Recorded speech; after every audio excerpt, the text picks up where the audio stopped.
Of something beautiful going on, I've asked Mr. Commissioner Olson to lead us in the Pledge of Allegiance. Please rise. Please rise. Ready, begin. I pledge allegiance to the flag of the United States of America and to the republic for which it stands, one nation, under God, indivisible, with liberty and justice for all. Thank you, Commissioner Olson. A pleasure. As you go through the agenda, starting off with communication from the public. This portion of the agenda is intended for general public comment only on items within the Commission's jurisdiction that are not listed on the agenda. Persons wishing to address the Parks and Recreation Commission are requested to identify themselves and state the matter on which they wish to comment. No action will be taken on matters not listed on the agenda. If you do, please observe a 3-minute limit for communications. Ms. Vargas, are there any special cards from the public? No chain, no speaker cards. Are there any written comments from the public? No chain, no written comments. Right. As this is a master plan special meeting, I'd like to invite Ms. Bustos, Parks Planner, to start the program. Well, thank you, Chair Munoz. My name is Caroline J. Bustos. I am the park planner for the Community Services Department, and I'm here today to present the Parks and Recreation Master Plan update. So, Corona's Measure X dollars at work. Overall, this is such an important piece to the work we're doing. This is why we're all here. This is why so many great things are happening in the city of Corona. In fact, I can say that myself, professionally, my position came from Measure X money. It was very much an understanding from the community that things needed to, change, things needed to grow in Corona, things needed to happen. But without money, things can't grow, things can't be developed. So when the tax measure was passed, it really started to look up for Corona. It started to really, you had the plan there, you had the idea. But again, Measure X is what really community advocacy, community work is about. If you don't vote on measures and if it doesn't help the community, or if it does help the community, that's how we move forward as a city. So again, from me personally and professionally, I just want to thank the commission for really being a part of it. As residents, you guys are voting. You voted on a measure that really set the standard for this work. So again, thank you. Okay, so today's ask that the Park and Recreation Commission discuss the updates and progress of the Parks and Recreation Master Plans integration with all three master plans. So here we are. 1989, a 34-year-old plan was established, was the original master plan, open space master plan for the city of Corona. So when you think about a 34-year-old master plan, you think about all the trends, you think about all that is happening within a city. Where we are today, it doesn't line up. So what came from our 1989 plan was like a stepping stone for us. It was a place for us to say, okay, what's next? And that was the creation for us to develop where we were going next. So again, 34-year-old plan was something we were working with that did not measure where the community is currently. Okay, so the heart, there it goes. There it goes, that Flutter. little heart is moving. So, and it's gonna go. So it's this is how we do things. But so initially, spring of 2021, the park and facility inventory assessment project was completed. It was a very intentional plan, but it was actually something that steered us in the right direction as a team, as a community, and it was something that we were using as a guiding light. Right around February of 2021, the strategic plan was implemented and adopted. So right after the park and facility inventory assessment happened, we had the strategic plan, and the strategic plan was a guiding principle for a lot of the work in the master plan. So we used that as a reference for the work we were about to embark on.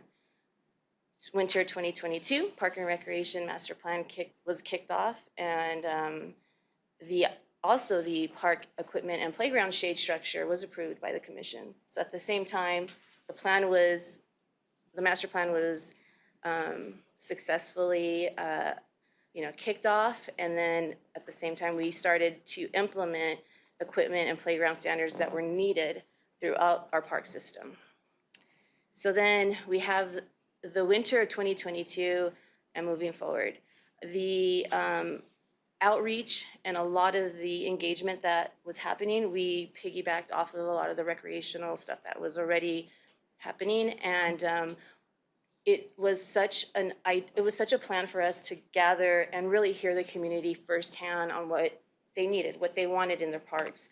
And I think for the first time, professionally speaking, I really understood the needs of a community, understood that things needed to change. Was the engagement did it always feel good? No. Did it always, was there moments that I felt really good in the engagement? Absolutely. But hearing firsthand for a person like me that ultimately works through my passion and really understanding what I can do to help or really understand, because sometimes you can help, but it may not solve any problems or the issues that are at hand. And I really, coming from a community that I've worked for many years, I was so excited to be here in Corona. I saw that even if there was some deficits or there was some things that needed to be really worked on, I wanted to be here. And this is before I really dove into understanding the plan. So again, initially, the engagement that I experienced was amazing. But I think that when the magic really hit me, or when I visually could see it, was when the commission was out there. When the commission was at the events, doing the outreach, really giving the time and the energy to the community. It was just amazing to see. I mean, we were at the Halloween event and it was raining down and the residents were there and so were you. So again, thank you.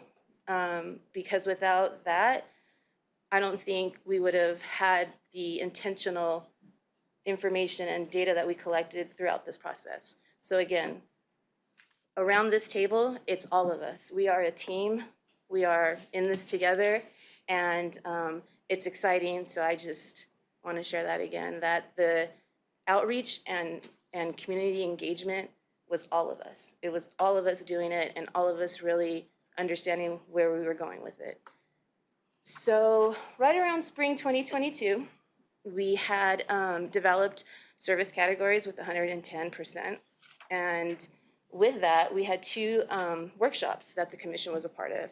And we spent time with you guys and really understood that where our categories lied within recreation and how we were going to oversee like our future with what we were going to do. So I think that is, again, a time where I witnessed intentional work being developed, like firsthand on site. So again, 110% workshops were really to present a plan that was going to help us financially understand the bigger picture. Because again, right now it's great things are happening, but we're going to eventually have to level off and, sustain what we're creating. And through these workshops, I felt as if we were understanding where we were going financially. And then we've had the My Wish campaign. So I will say the My Wish campaign came from a place where to see children really engaging in art and expressing themselves, what they loved about parks, was just truly inspiring. When children play and they can show you how they feel about parks, again, children are like our future. If we're not also encouraging that engagement, they'll know what the park system is and how they are, we're encouraging how they are feeling and how they are a part of the process. But they're the ones telling their parents, well, I want to go to this park.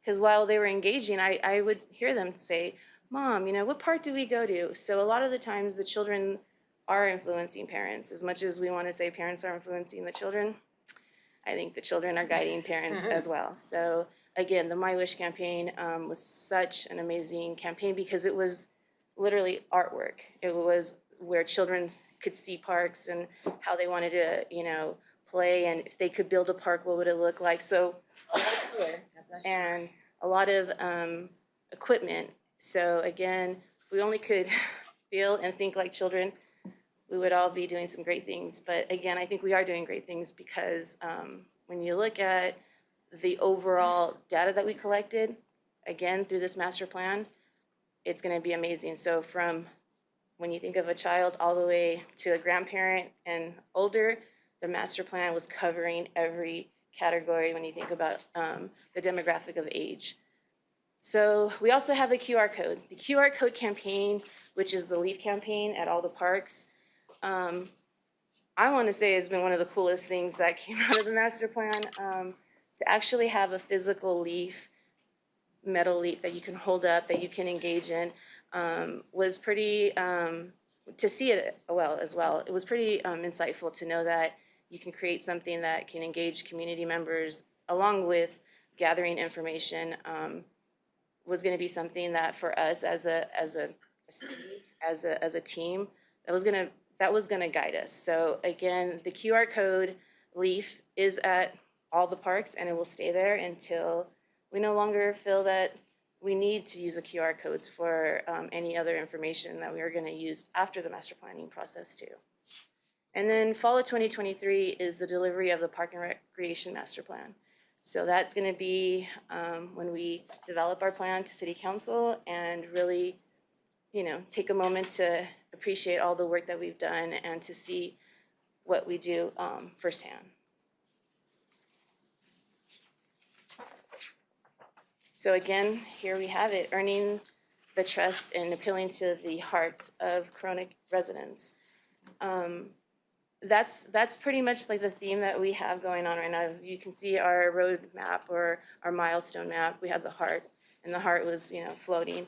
And I think that no matter how we see things, no matter how we do things, we all have heart. We all have an understanding of what is needed for a community and what we want out of a community. And sitting here and hearing how many years you all have lived here in the community says a lot. Says a lot that you've been through the good, the bad, and everything else, the indifferent. And so I think that understanding that there's heart in all that we do and really engaging the community with that makes a difference.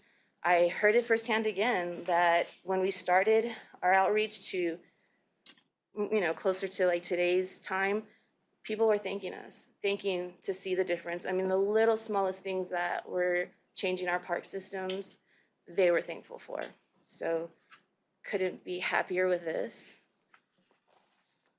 And behind every great work, there's a level of understanding of what we were doing. So we had an intentional engagement piece. And with that, you can be the face of the work that you do, and and there's great data that came from it. But from the International Outreach and Marketing Campaign was created an actual inclusive, successful plan that we were moving forward. So again, International Association of Public Participation, I took this idea, and I think it was actually prepared by the CPRS conference when we started to really look at the work that we did. You can do the work and you can have a great idea of what you're doing, but to really know where we lie, like when you inform and when you consult, when you involve, you collaborate, you empower people, really having an educated plan behind the work that you do, it just shows that there's a level of backing with it. Not just do you have the heart, but you also have the study behind it. You have the science behind the work that you're doing. So again, it's just really important that when we would sit down and started really looking at what we were doing, having a clear plan just helped us all. So as we look at this slide, and as we have engaged in a lot of the data that's been coming through, we understand that there is, quadrants within our areas, and I think understanding where we all lie within our quadrants, as you can tell, 1 and 2 is South Corona, and then 3 and 4 is North Corona. Opposite, yes. Making sure you guys were all, that was a test. Everyone was engaged and paying attention, Caroline. Thank you very much. Yeah, you flip it. So the south is on the top and the north is on the bottom. And again, and this is just from the surveying that we collected and the data that we collected. And you can see where everything is and it lies. And at our May 9th meeting as well, our consultant will go into it more, in a deeper look at what the findings were. So again, this is just a reference of how we look at things and how we're going to move forward with our master planning. Okay, so here we have it. So the Park and Recreation Master Plan is the overarching plan that's going to guide the other 2 plans that we have. It's the foundation for the City Park Master Plan and the Trails Master Plan. The main master plan is going to be this toolkit for all of us to have, so that I believe, like what Moses mentioned, we will have standards. We will have these practices that will be in place that will guide us for 10 to 15 years. And understanding that there's 3 things I think through it all that really just speak to us, and it's the access, the equity, and the financial sustainability for all the plans is just our foundation. So again, all three of these master plans are, they all speak to each other in a manner, and we're all following the access, equity, and financial stability. And I think that what we're going to find with this master plan is really, really what the community is asking for, what the community is telling us. And again, if as a city, we offer this level of, expectation, how can we go wrong when the community is telling us that this is what they're needing and this is what they're doing? I know Commissioner Wentworth, as you mentioned, you started advocating, you started being a part of the process by just, having a voice. And I know it speaks to a lot of what we do. We hear what the community is saying. We understand what the need is. But until we ask and until we involve the community, we can think of great things to do. We can think of great things to build. But if they're not a part of it, it will feel good, but it won't feel authentic. And I think that's the biggest thing. What I find from Corona is not losing its charm, but really understanding that the community, they want to be a part of this process. So again, thank you all for the work that you're doing, because you are the voice of the community. When they're telling you things and they're sharing things, you're guiding our department, and that's huge. So thank you. Okay, today's ask, the Park and Recreation Commission to discuss the update on the Park and Recreation Master Plan and its integration of all three master plans. Okay, any questions? I do.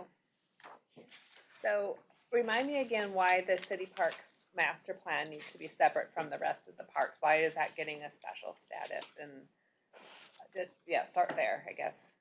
Okay, so I can start by saying that the city master plan actually came from the strategic plan. It was actually laid out in the strategic plan number, I believe, sound infrastructure. So it was laid out, but it's a design plan right now. It is not a separate master plan. So we're still gonna follow the main master plan, the Parks and Rec master plan, as our foundation. So what comes from the main master plan, if it's a practice on how to maintenance the park, we're gonna follow it.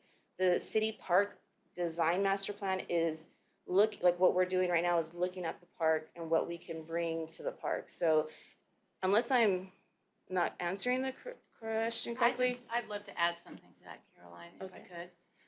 could. City Park was called out because it was in such detrimental shape that it was not able to be restored just through dealing with deferred maintenance. The structures there, we had catastrophic structural failure in the pool. We had multiple buildings and infrastructure, including the armory, that needed to be demolished because they were no longer habitable. And so what we knew we were gonna have happen when we got those structures down is we were gonna have an empty slate.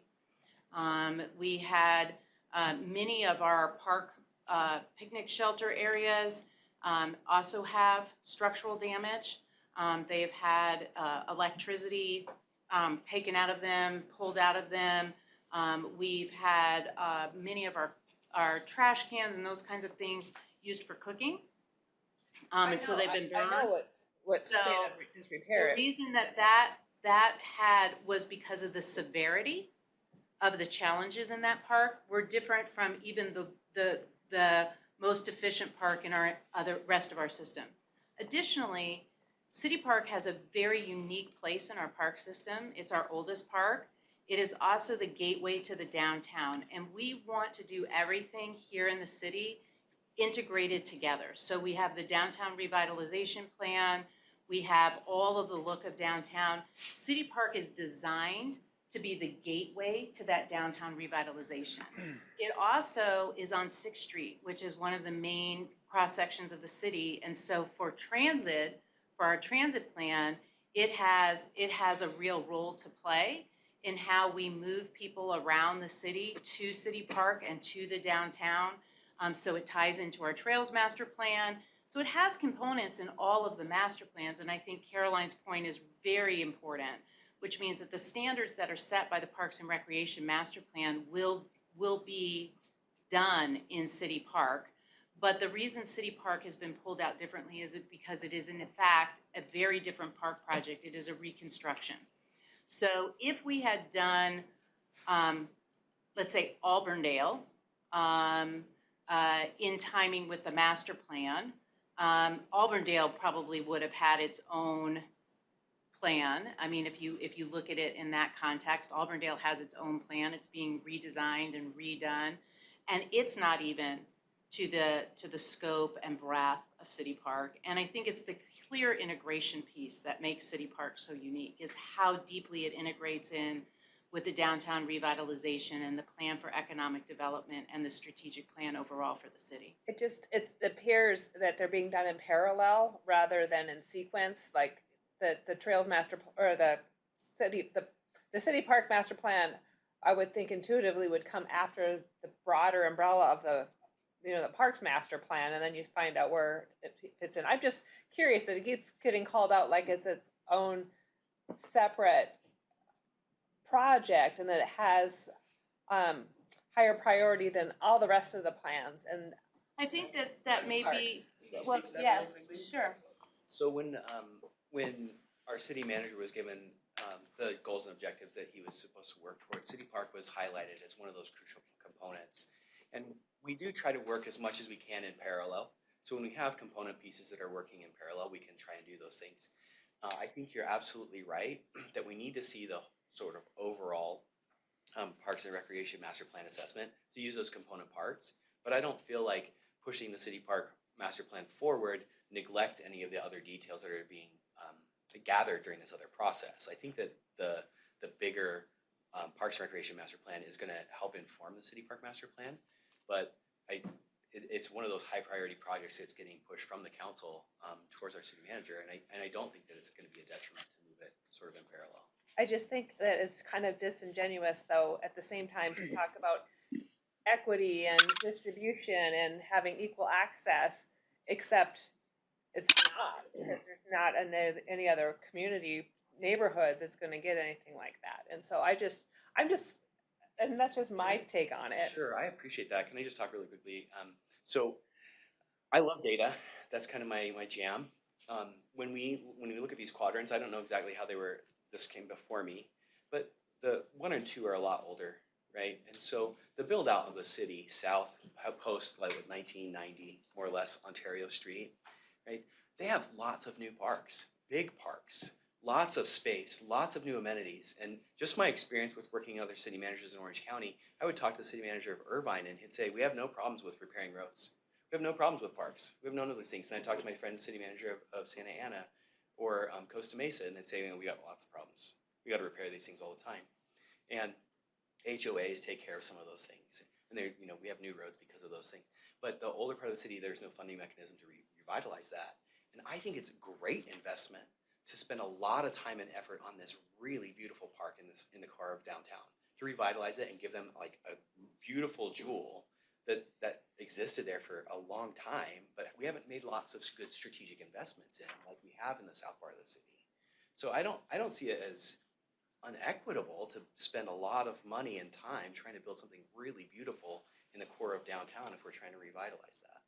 I'd also say, I think one of the things that I think is really important is that City Park is not a neighborhood park. So we'll talk a little bit about that when we talk to the consultants, and we'll talk about how we define parks.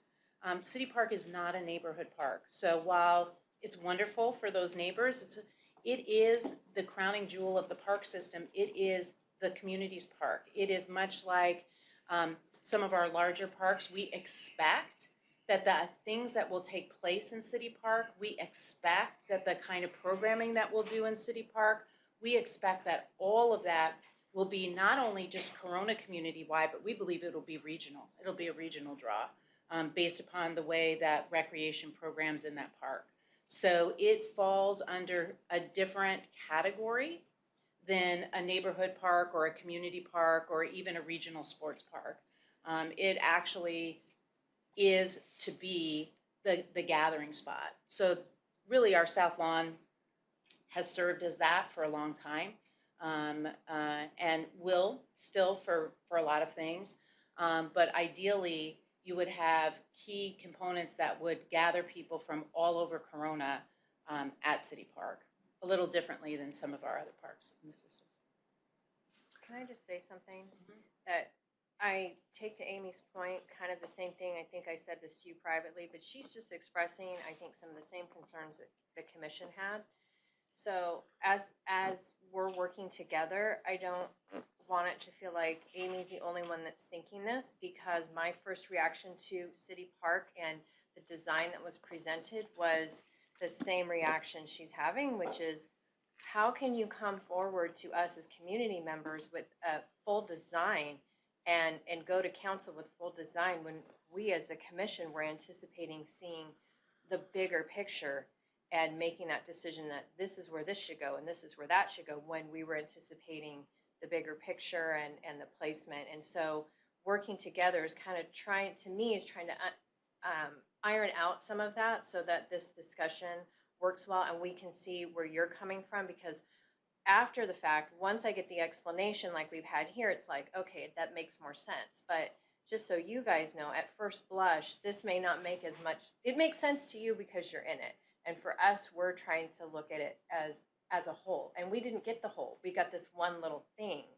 And so I think that's part of, where we're coming from today is, I think her point is right on. So I think that's kind of where we're coming from. I just want you guys to know that she doesn't stand alone in that viewpoint and trying to we want to make sure that this works for the whole community, and pulling out this one thing and deciding these things go ahead of, and not seeing the other plan. That's the other thing. We're not seeing the other plan. We're just seeing this one thing first. So I just wanted to reiterate that.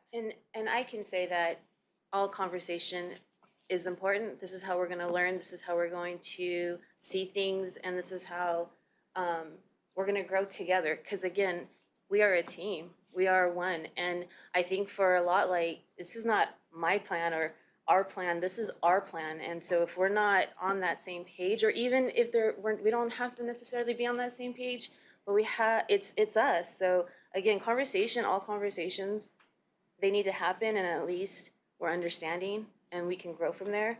And I will just share this piece, is that when I had a tour when I first got here to Corona, and they were driving me around, and I was just looking at all these beautiful parks and all these beautiful neighborhoods.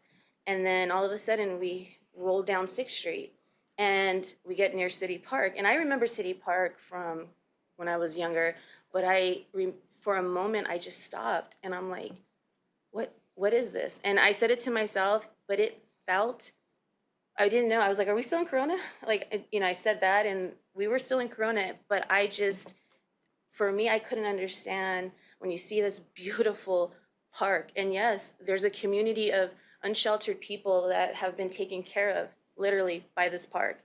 And then you look at other parks, that to me was just I didn't know how to feel at that moment. And so now here I am on this side with the park side. I understand where everyone's coming from. I also see it as a part of we're not gonna know until we hear, and and we grow from it. But I do think that City Park needs love. It needs a lot of it, and it needs, and again, it's not anything that I feel. This is what we feel as a community. And granted, how we get there or how we're getting there, the conversations need to happen, but we won't know until we talk about them. I think too, one of the things is we did specific outreach for City Park that was different from the general Parks and Recreation Master Plan. And one of the things that I think is really important for the commission to hear is there's nothing,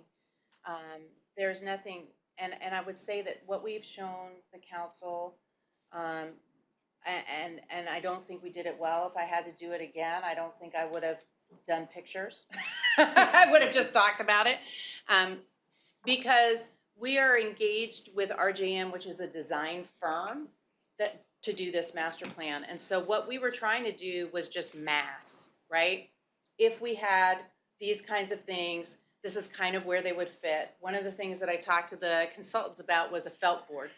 And I talked about it multiple times. I was like, let's bring a felt board out and just have to scale, this is my little pet project, by the way, I'm gonna create an app for it, so just know that when I'm wealthy, I'll just tell you that it was my felt board app, but anyway, create the amenities to scale, and let's start having people, when we're doing outreach, you know, felt board the top amenities that we see.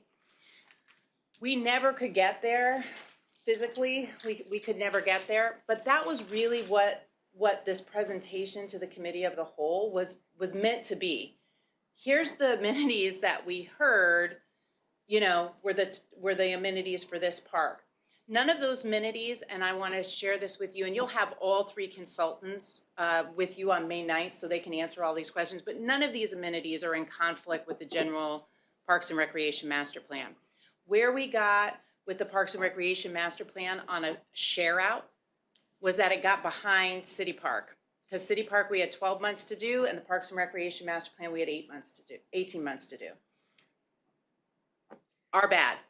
But the point is that what you'll hear on May 9th is that these are not in conflict, nor do these out prioritize anything that's being prioritized with regard to refurbishment, deferred maintenance in any of the other parks. But the point is that picture was designed to be the felt board. Here's the amenities we heard.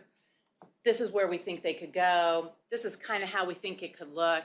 And frankly, by showing a drawing, it felt baked. And I just want to apologize to the commission because that's on me. That's my fault. I was trying to illustrate something to the council, and as you say, when you're in it, it looks really good. You're all like, yeah, this is perfect. This does exactly what we're trying to do.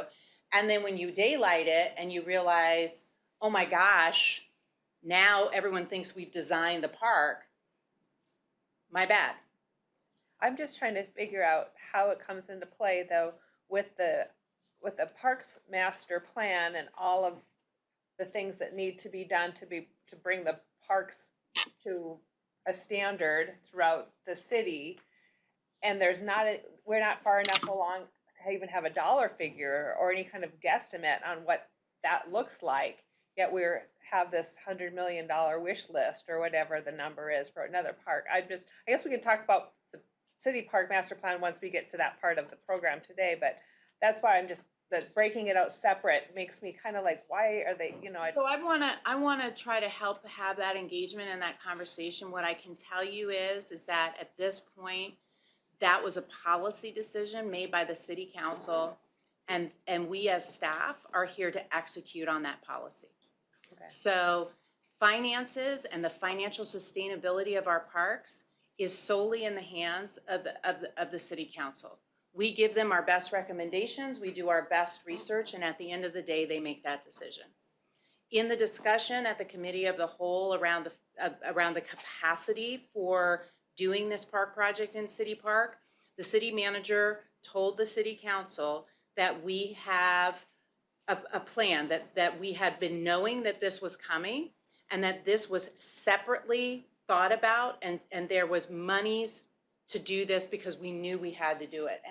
And we knew we had to do it because if we didn't do it, the downtown revitalization plan that the city has invested so much money in wasn't going to be as successful. We're also investing money specifically in the historic civic center, right? Because those are either side, those are the bookends of that big investment in that downtown revitalization.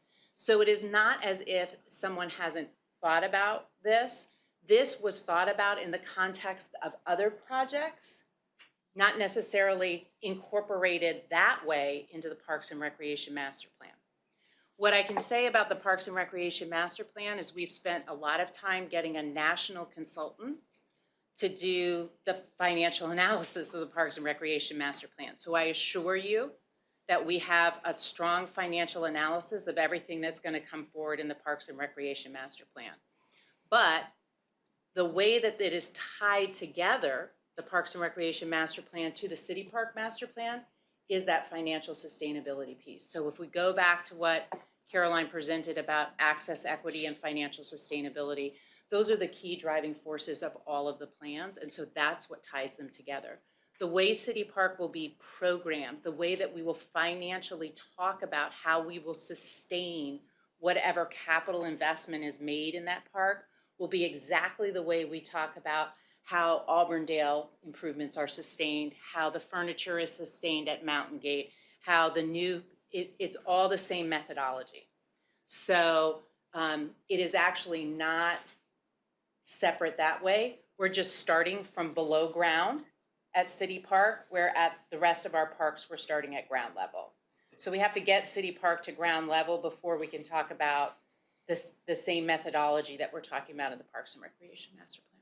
If I could, that was a great question. Thank you for asking that question. It wasn't even on my mind, but kind of hearing it talk through it, it brought a lot of things to mind. And maybe the inverse is also true, that having the parks larger thing broken out from City Park, since it's such a big project in itself, forces us to really focus the right attention on the rest of the program too, instead of it all kind of being gobbled up into City Park as a, you know, the attention grabber of a bigger plan. Would that be fair to say? That I think it would be fair to say absolutely. I think just the question in terms of how they play together, there are some kind of neighborhood parkish type amenities thought of for City Park, and does that weigh into the equity balance of the rest of the system too? You know, and how does that play into the equity balance of the rest of the system? I think that's kind of one of the questions that I'd like to see answered as we talk about how those two things integrate together, because really it is one big system at the end of the day. When it's all done, it's one big system. So that's something that maybe that's in the presentation later, but that is something that I'd be interested to see, is how that balance fundamentally works out all together between the two. So I think we'll talk today about some processes around that. I think that that's a great question for the consultant, but I want to tell you as staff, because obviously I talk to these people every week, so I'm in a different place obviously than what we have presented out at this point. What I will say is that that's critical, right? The reason we broke the city into those 4 quadrants was just for that reason. What we know is we can't have every amenity in every single park, right? You can't have a pump track, skate park, pickleball courts. I said I wasn't going to say the P word today. You can't have tennis courts and basketball courts and all of that in every single park. So we had to think about a manageable way to measure success, right? What is a manageable way to measure success? And so we built these quadrants to say that the equity is not by individual neighborhood to individual neighborhood. The equity is by quadrant to quadrant. We know that there'll have to be a greater investment and an earlier, more urgent investment in the northern side of Corona than there will be in the southern side of Corona. We knew that intuitively, and this commission had the foresight and the forethought to help move forward the Auburndale project. We walked that project together, Michelle and all of us. We knocked those doors together, and we knew that investment was necessary intuitively. What's really nice about the plan is it's saying, when we did this sort of quadrant needs study overlay, is that what we've always thought intuitively is actually true and supported by the data. So that's great. Will the amenities that go into City Park be considered in the equity mix for the 4 quadrants? Absolutely. Which quadrant is it in? City Park is in quadrant 1. And so it is in quadrant 1, which, as you can see from the needs assessment and the census overlay, is where we have the most youth, right? It is where we have the most renters. So we want to also make sure that the amenities that we're putting in those quadrants, where we have a lot of youth and a lot of renters, have the ability to be agile and have the ability to be responsive. So what is a pickleball court today could be a tennis court tomorrow, could be a basketball court in 3 years. Because the people who are telling us today, who are renting this apartment, I want a basketball court, may not live there in 5 years. And then they be moved in and that person wants a tennis court. So what we're thinking about as we're thinking about amenities is how we can make those amenities as flexible as possible so they continue to be responsive to the community. So instead of using a unique surfacing, like a unique tennis surfacing, trying to use something that's an all-court surfacing so that court can be modified as trends and usage changes, right? And so what we're thinking about is that you can see, and we'll get into it, I won't steal Caroline's thunder about City Park, but I do ask you to hold some of those very specific plans around how that fits into the equity balance of the Parks and Recreation Master Plan for May 9th, because the consultant will be here and they can go through their whole methodology with you. They can talk about how they came to this. We want to just share with you that where we are. Because one of the things that I heard loud and clear is that you didn't feel informed about the process. And again, I want to apologize because I thought we were somewhere we weren't, but it's when you're looking myopically, you don't see that you haven't brought everyone else along. And so this meeting is really designed to share with you what we as staff know right now and the process that went into getting us here. The concrete kinds of pieces of, what's what and what's when, can be answered some today, but I think more robustly by the consultants when we have the meeting on May 9th. Is that a fair answer? It took a long way to get there with all of us weighing in, but yeah, I think some of the more specific stuff on City Park we can talk about there, but I'm just was trying to figure out the thinking and why it got broken out like that. So I'd say the thinking is that it's a policy issue, right? The city manager came in. When he came in, he was given directive from the city council about what their priorities were.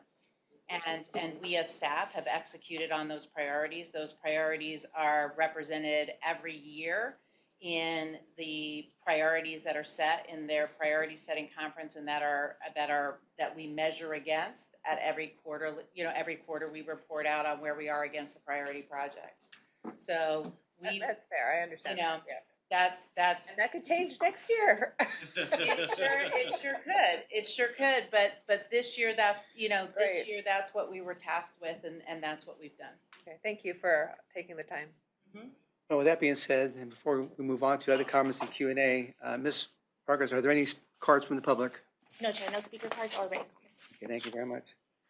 I'd like to move on with any Q&A and comments from Commissioner Bass. After hearing all of that, do you have any questions or Q&A comments? No, none of this time. Commissioner Wentworth? No. Anything else, Mr. Olson?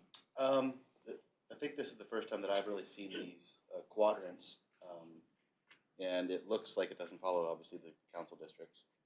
It looks like it's freeways. more of a logical geographical division. Yeah, I guess it would be nice. I'd like to see the street names on a map at some point.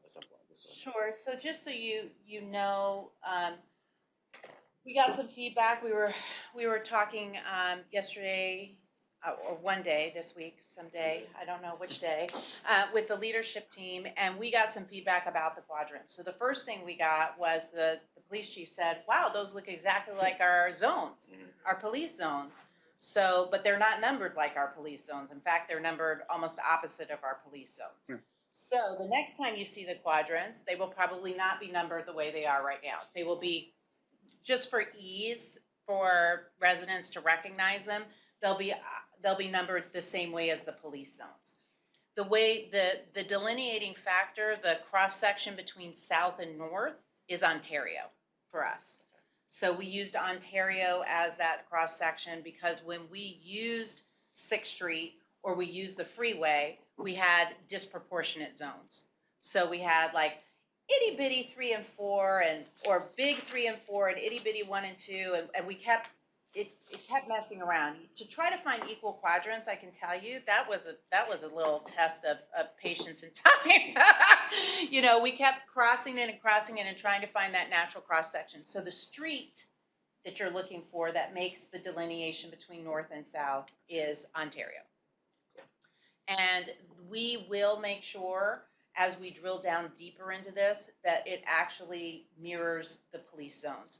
We think that's a really measurable, clear thing. And so if you knew that your zone captain was zone captain number 4, you know exactly what that zone is. Or if you know that way. Makes sense, yeah. So those will be reversed. the findings obviously won't change, right? And I think some of those are probably pretty intuitive. I don't think any of those are a wild surprise to anyone. I mean, there was nothing here that was uncovered that we didn't know. But we want you to know that we took the time to find that out, to validate that information, so that when we say, hey, we're putting in playgrounds in areas 1 and 2, numbered this way, 1 and 2 first, you say, aha, that makes lovely sense. I can see why you're choosing this park, promenade, Stagecoach, whatever that is. We can see why you're picking those parks versus picking something on the south side of town, right? So we wanted to be able to give you as commissioners that context, that not only is it what we all think intuitively, but it's actually been vetted out by the data. And just a general note, I very much appreciate the data, and I'm also a big data guy in my day job. I love the fact that, all professionals here, y'all know what you're doing very well, but the fact that you have made such an effort to solicit the feedback from the community, at the end of the day, that really does shape the needs. So I just wanted to say how much I appreciate that effort. And I concur with everything Commissioner Olson just stated about community support and outreach. And at this time, unless we hear otherwise, we'll be taking a short break. Be back about 10:25. Palate cleanser.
Special meeting.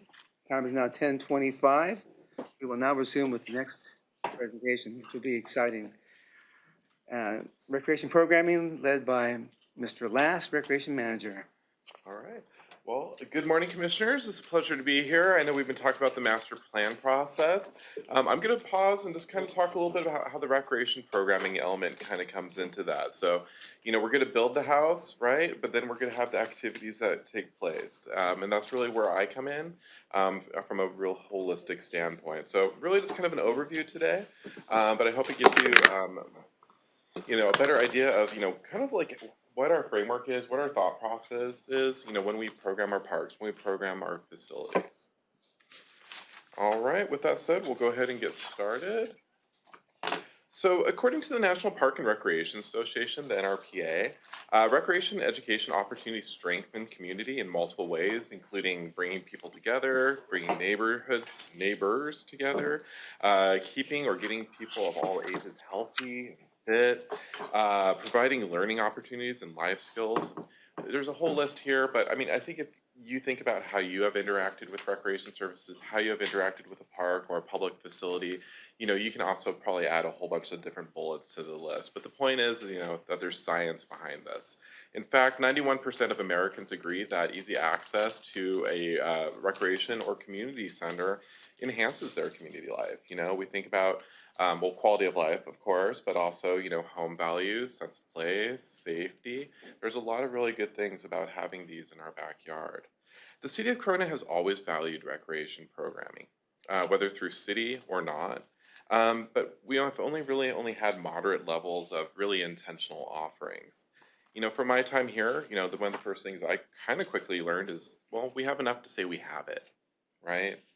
I think, you know, a great case in point would really be maybe our senior center facility. You know, that was an old firehouse. It got repurposed. It's a one-room facility, but we call it our senior center. You know, could we go bigger? Could we go bolder? And that's really what this master plan process is about. We heard from you. We heard from the community. Our residents want more. You know, your advocacy, the voice, the conversations that we're having today is really going to help inform the direction for our programming moving forward.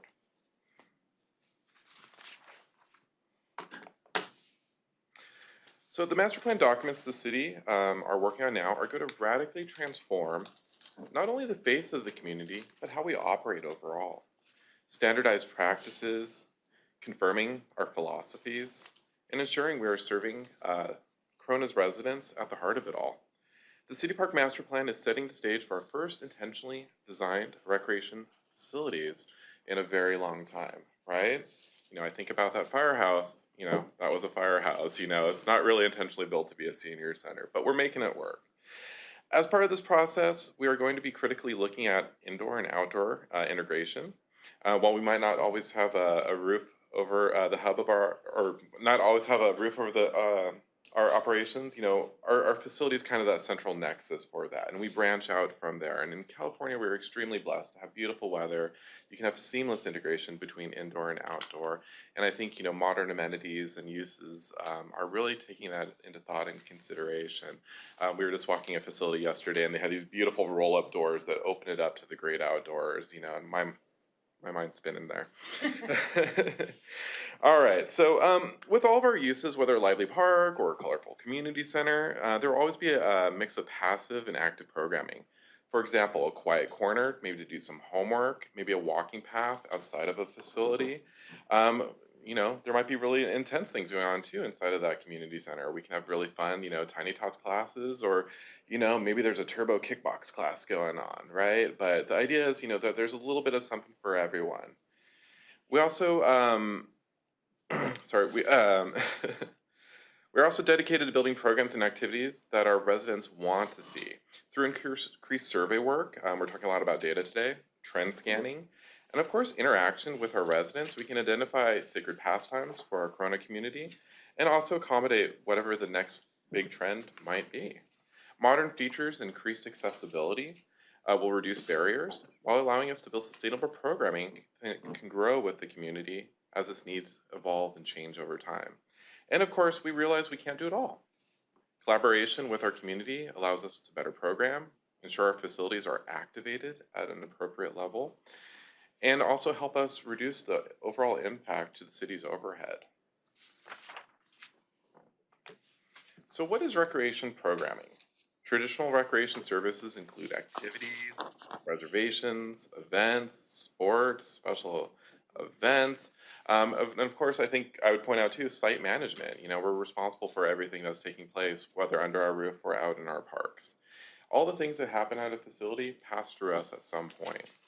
In activated sites, you will see arts and culture, early childhood programs, health and fitness, active seniors, sports, STEM activities, volunteering, and of course, access to different resources, whatever they might be. Recreation is what creates community. Our goal is really to, be that glue that brings all these different entities together, and we set the stage, we create the place where everything comes together. We also balance the programs by their unique and inherent traits, or maybe the unique and inherent traits of the facility itself. Programming a gym to be a gym, a multi-purpose room, to have mixed types of uses. A kitchen's a kitchen. There's certain things that are just, very, very straightforward and easy to understand. And of course, when we get into more complicated sites, that's when we have to really kind of put our heads together. But ultimately, we're responsible for that intentional harmony of the site, the facility, the neighborhood, and we're building the services that are reflective of the need. And in some cases, this does include collaborating with community partners and nonprofits. We seek partnership to fill the gaps and plan for identified needs within the community. We also recognize that not all services need to be city-run. When it comes to unique experiences, specialized tasks, technical expertise, we might turn to our community partners, third-party operators, and specialized services. For example, seeking an aquatic facility operator, professional stage and sound, or even classes like CPR that are often asked for. Our programming needs to be flexible, adaptable, and responsive to our community needs and demands, whatever they might be. We're there for the community, and we want to help them find their way to the lifestyle that they envisioned when they chose to make Corona their home. A successful program, again, reflective of the community we serve. We are more interactive than ever, utilizing modern technology to seek and gain feedback, understanding those market forecasts, and honestly, just being there face to face. Oftentimes, when you don't have someone you can talk to at a site, you feel like your needs are unmet. But when you're at that senior center and you're talking to our staff, when you're at the park, and maybe you're talking to a ranger, you feel like the city understands and cares. And honestly, we do, because we're listening. And again, with the master plan process, building those standards that our residents want to see. So I think we all have our idea of what programming a park or a recreation center should look like. But I would point out, sometimes it gets pretty complicated too. The hardest part for us is honestly, it's getting the balance right. Each facility is unique, needs change over time, and some voices might be a little bit louder than others. When our team sits down to plan a season at a time, we're intentionally making space for programs, areas that can be reserved for community use, intentionally setting aside passive use areas, so we have that quiet, that downtime, making provisions for multi-use, being able to flip room, on the hour, every hour to a different type of class or activity. And then of course, having that intentional downtime, we need to reset rooms, we need to clean rooms, rooms need to rest. We can't just run things into the ground. We want to make sure that our facilities, our parks, are sustainable. So here on this diagram, the slices are even, but when we're programming, those lines are going to shift. Imagine the slices of pie, growing and shrinking depending on what that day looks like. We have to consider that, from day to night, from season to season, tiny tots in the morning, seniors, in that late morning time, as we go into teens and mixed family use in the afternoon, after school, to the weekends, maybe hosting a wedding reception or a special event. And then everything we have to do behind the scenes to make sure that the stage is set for those activities. Holistically, we consider the impact of our programming on a neighborhood, what parking might look like, or even how many staff we're going to need on deck to make sure we have a successful experience. A lot of work goes on behind the scenes to make sure our residents can focus on the experience while we take care of the nuts and bolts. We know that what a site can handle. We work with PD, we work with traffic, we work with engineering, we work with businesses, we work with neighbors to really understand and control what the ebb and flow is going to be for each site. We want to respect the inherent values of the areas we serve. And again, that harmony, that operational control, and the interplay we have within this community.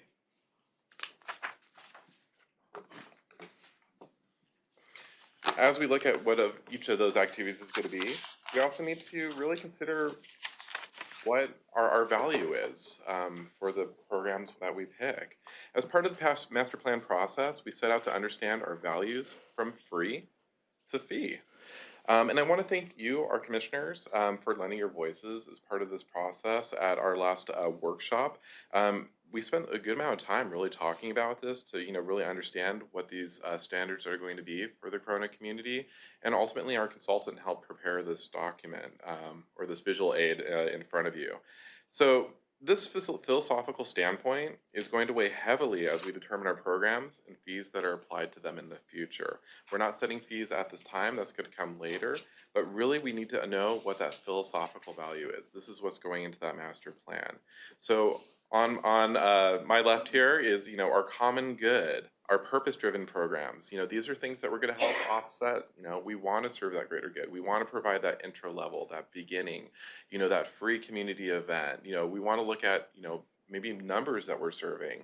Or, maybe it's going to be something as specific as, a senior meal program. There's definitely outcomes that we want to see, that we want to help support to make sure that our community thrives. As we work up that ladder, we're going to be moving into more enterprise. We're going to be looking at more niche. We're going to be looking at maybe specific programs. There may be need for in our community. Maybe we have that advanced turbo underwater basking weaving 3 class, quantum mechanics, I don't know. But we're there to program for it. But not as many people are going to be able to access these programs. They might not have the skill set for it. It might not be a beginner or that first step. And we think that those programs should have a different price value. So just imagine there's a scalability to everything that we're doing. And the purpose-driven and that common good is really that first point into our programs and activities. All right, and we're rounding the corner here. So as we prepare to implement our master plans, I think it's important to recognize what success is going to look like in programming. What we do is purely under the umbrella of the strategic plan goal of sense of place, building community through celebrating our rich heritage, increasing access to recreation and cultural activities, and improving the relationship between the city and its residents. Our success is going to be a number, the number that we serve. Some programs, success might look like 10, and others it might be 10,000, right? So think of our 4th of July, 10,000 people out there having an amazing experience. But it might also be our Veterans Connect program, serving 5 people, helping them connect to resources. Each program is going to be a little bit different, but the numbers are going to be a way of measuring how we serve. The next piece I think is really important, especially for recreation, is that qualitative element. Qualitative, this is essentially a fancy word for the feelings that you feel, right? So in recreation, there's a lot of big feelings. There's a lot of stories that come out of this. There's a lot of pictures.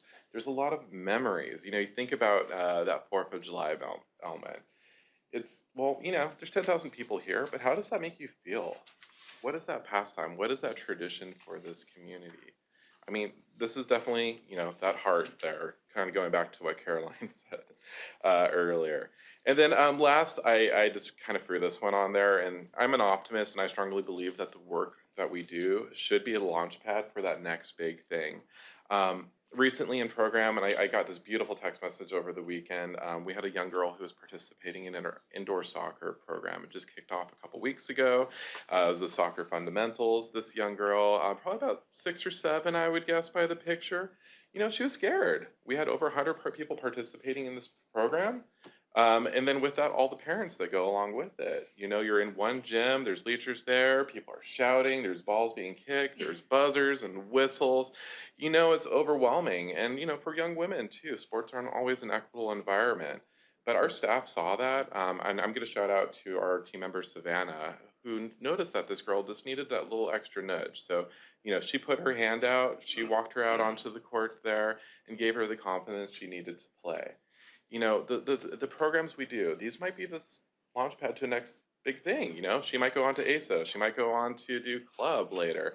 Who knows? Maybe she's going to get that sports scholarship.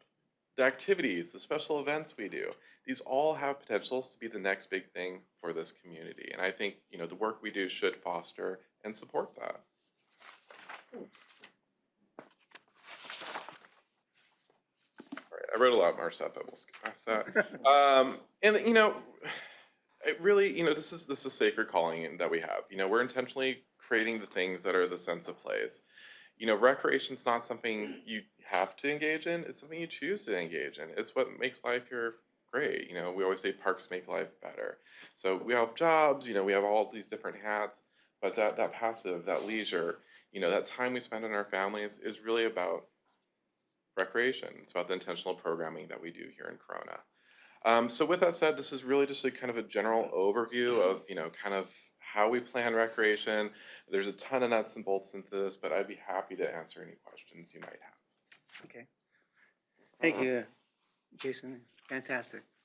Ms. Vargas, are there any speaker cards or comments from the community? No, Chair, no speaker cards or written comments. Okay. With the fantastic presentation by Mr. Last today, do we have any questions coming from Commissioner Bass? No. Commissioner Wentworth? No, I don't have anything. Commissioner Kinney? Yes. Yes. So I just, out of curiosity, with the programming as it is now, what are you seeing? Are you seeing programs that are maxing out to the city's current capacity? Like you have people wanting to get in and they can't. What kind of programs would that look like?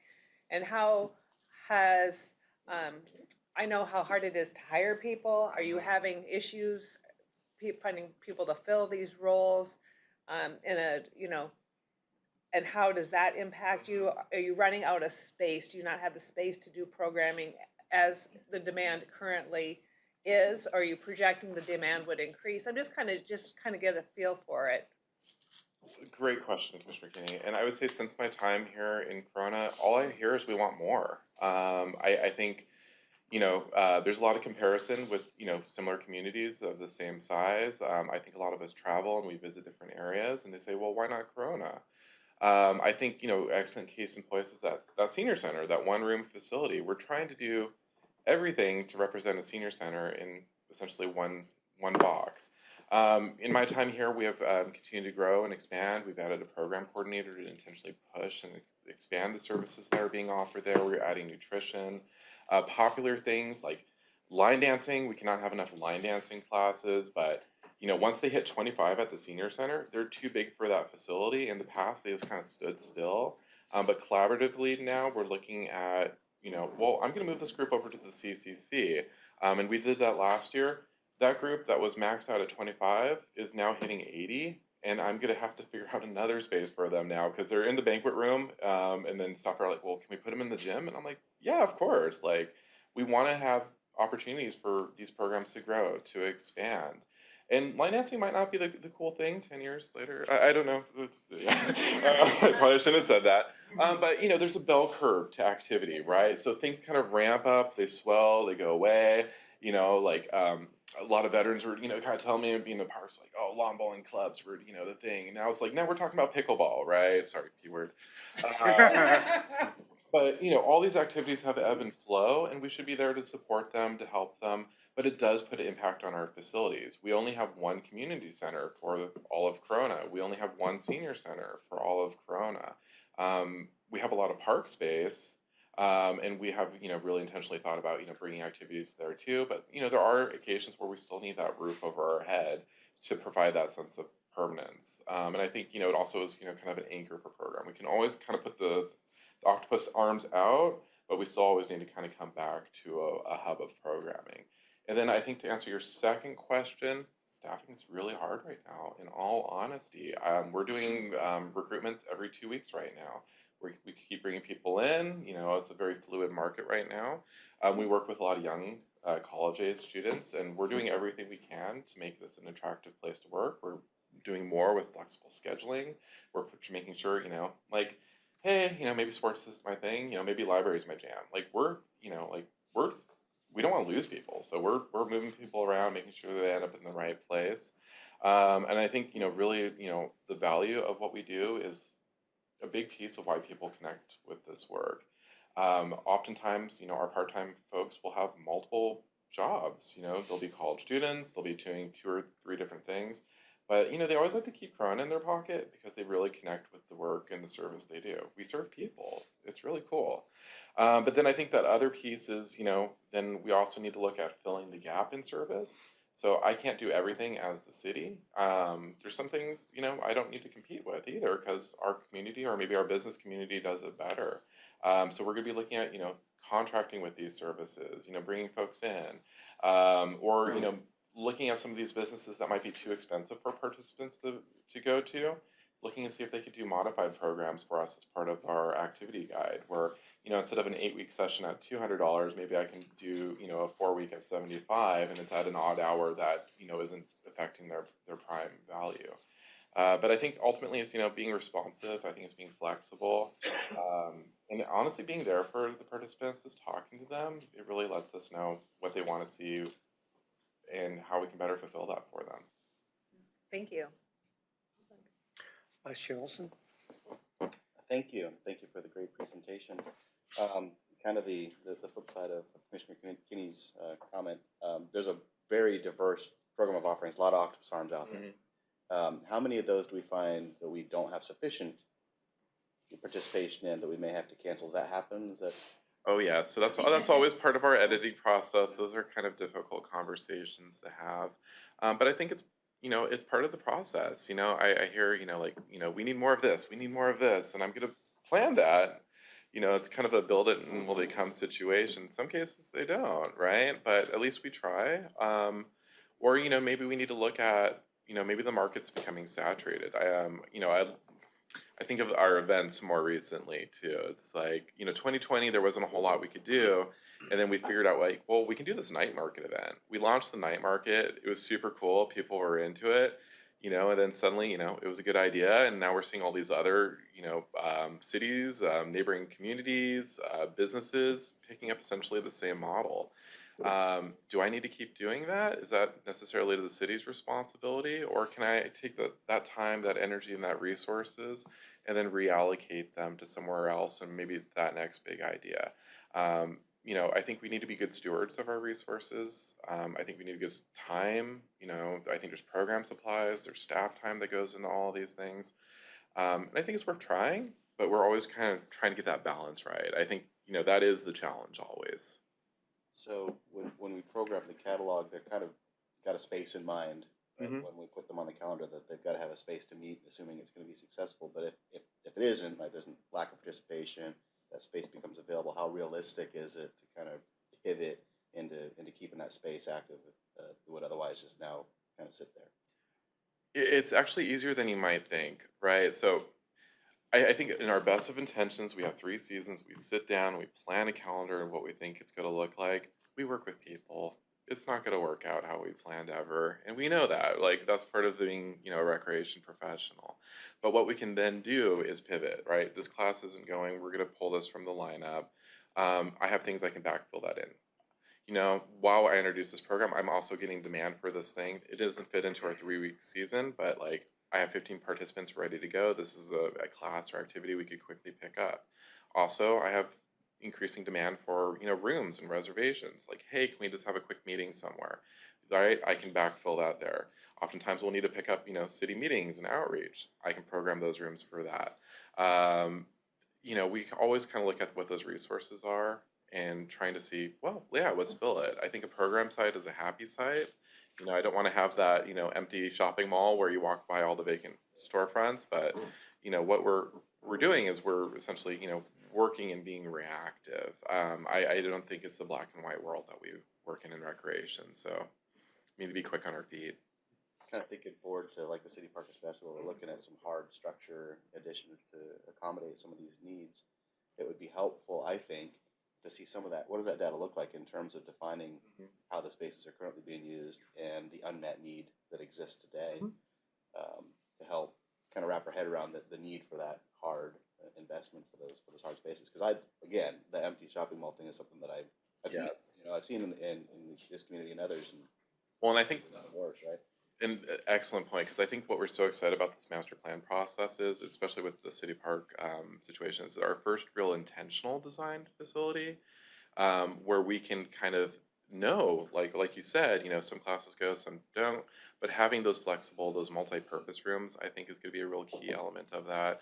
I think as the planning team talks to, my team too, as we get ready, right now we have massed ideas, and they're pie in the sky, they're, blue sky, they're really cool and creative, but then we're gonna have to talk real too, like an aquatic facility, we're gonna need this many lifeguards on deck, or, I'm gonna need, this AV equipment, when we get into the nuts and bolts of planning too, do I need outlets here? Do I need USBs? Are USBs gonna be a thing in 10 years, right? So, I mean, really to intentionally build, to give us that flexibility, to build that reactive space is what we're talking about here.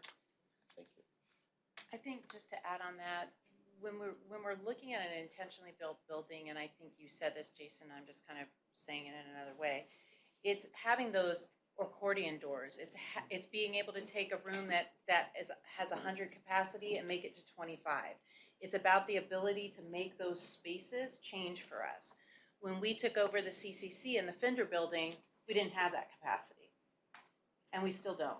So if you're, we have small rooms and they have a capacity, and there's no way to move the walls and there's so much that's changed in design, which means that when we get into the design piece around City Park, that there's gonna have to be a lot of conversations with recreation, because some ways designers design aquatics facilities, we're gonna say, well, you know what, that doesn't work for us. We need to have something there so people can check in when they come into the aquatics facility, or we need to have over here, we don't want locker rooms, or we do want locker rooms, or we want outdoor showers, or we want indoor showers, or maybe we don't need a building here, or, that conversation is down the road. And I think, again, not to belabor this point, but to have done the picture did us a great disservice.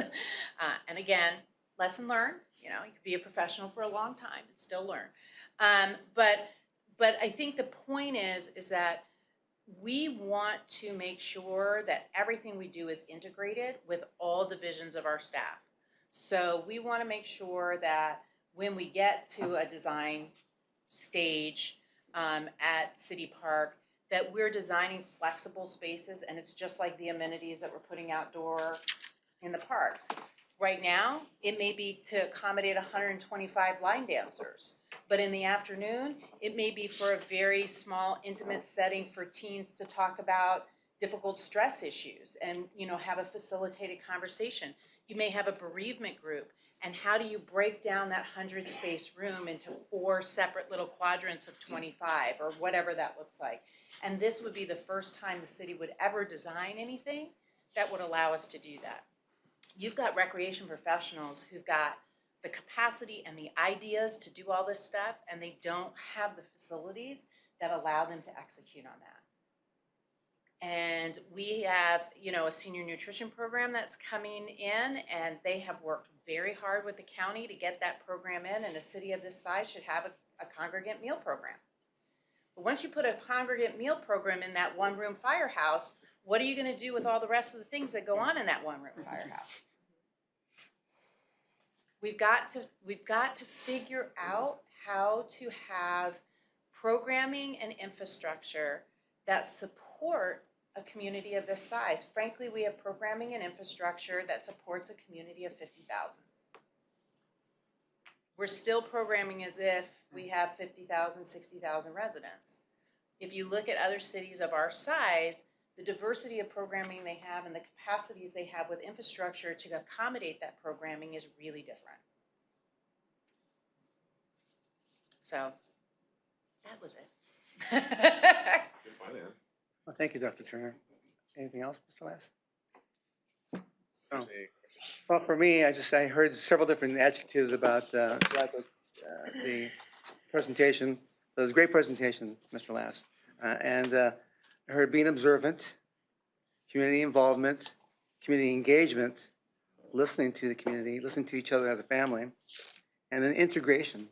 All those words together make up for a better program And I'm excited about the programming, because you have a great park that's out there, open space, but, you know, if people out there on their own doing nothing, you know, they get bored really quickly.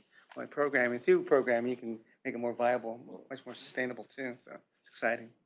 So we've talked about several different things so far. Real briefly, talked about communication from the public, Parks and Recreation Master Plan, talked about recreation programming, and now I have to go into City Park Master Plan by Ms. Bustos.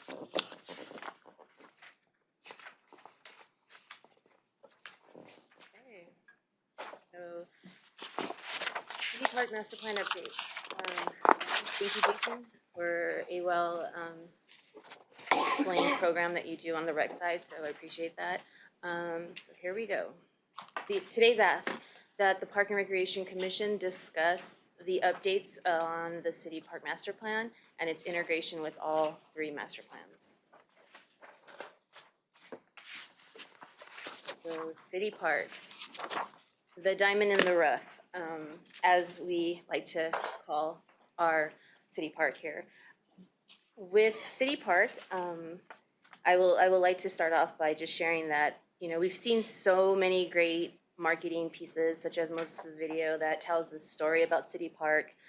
Even our pop-up videos that were there, we were there and, you know, we programmed while we were trying to push and connect and, you know, engage with the community.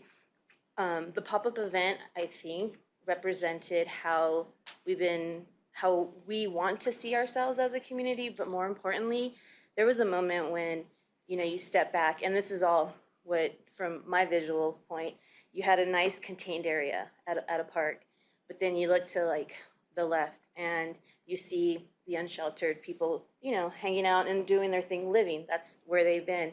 But to turn back and see that we had an area that we contained was very nice, but also too, to know that 2 elements were together at one time at a park.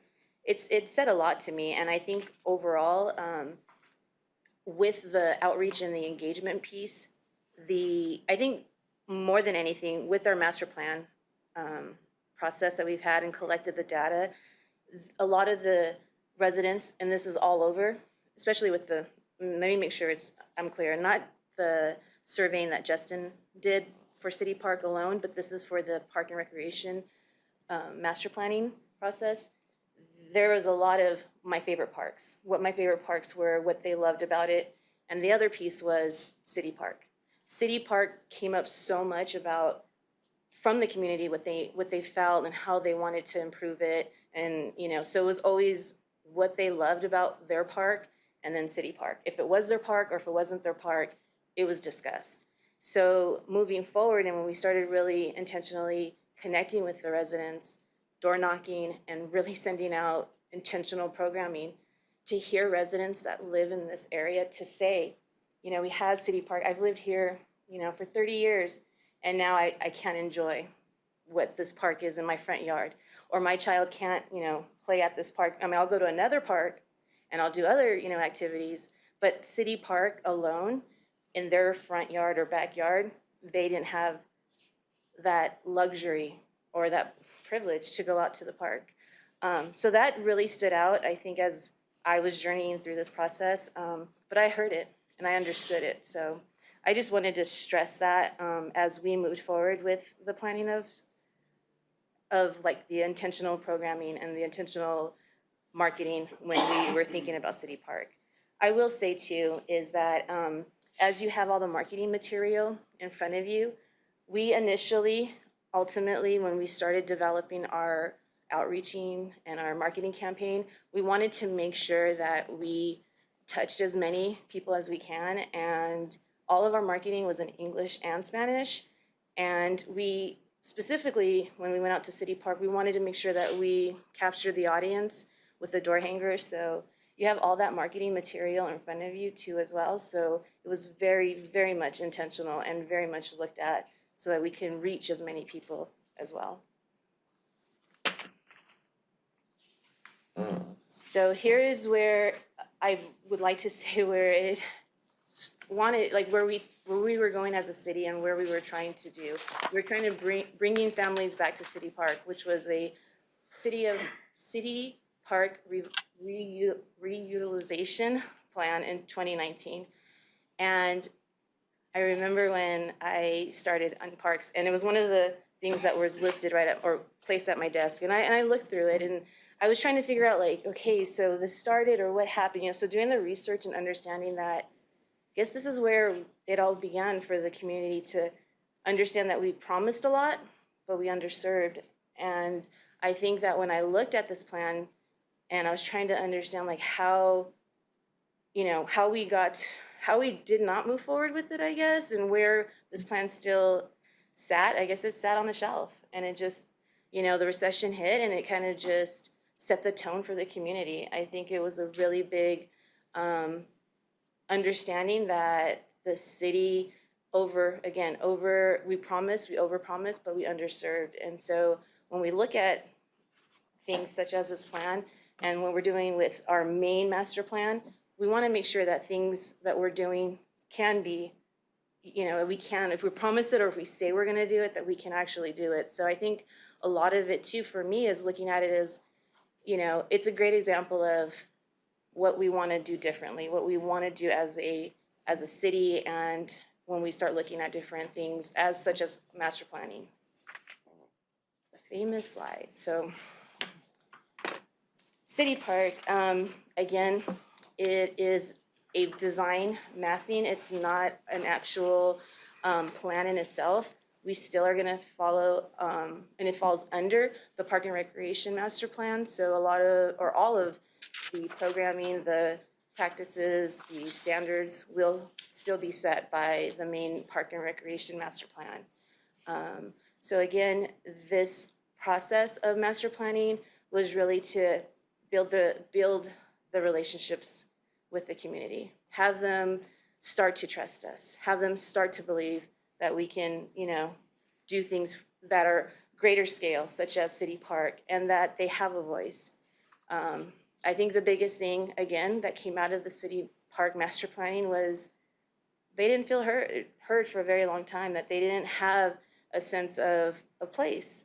And that's something that really, I think, sets in my heart and then like in my mind, that when a community feels that way, you know, what can we do to, you know, meet them halfway? What can we do collectively that, yeah, maybe some things are larger than that, but all they wanted was that first knock, that first, you know, sight of a staff person or a leadership person that came to really come to their door and start to build that relationship. So again, when I look at City Park and when I look at the master planning process, it was really about building a relationship again, letting them know, like, we're here and you matter. So.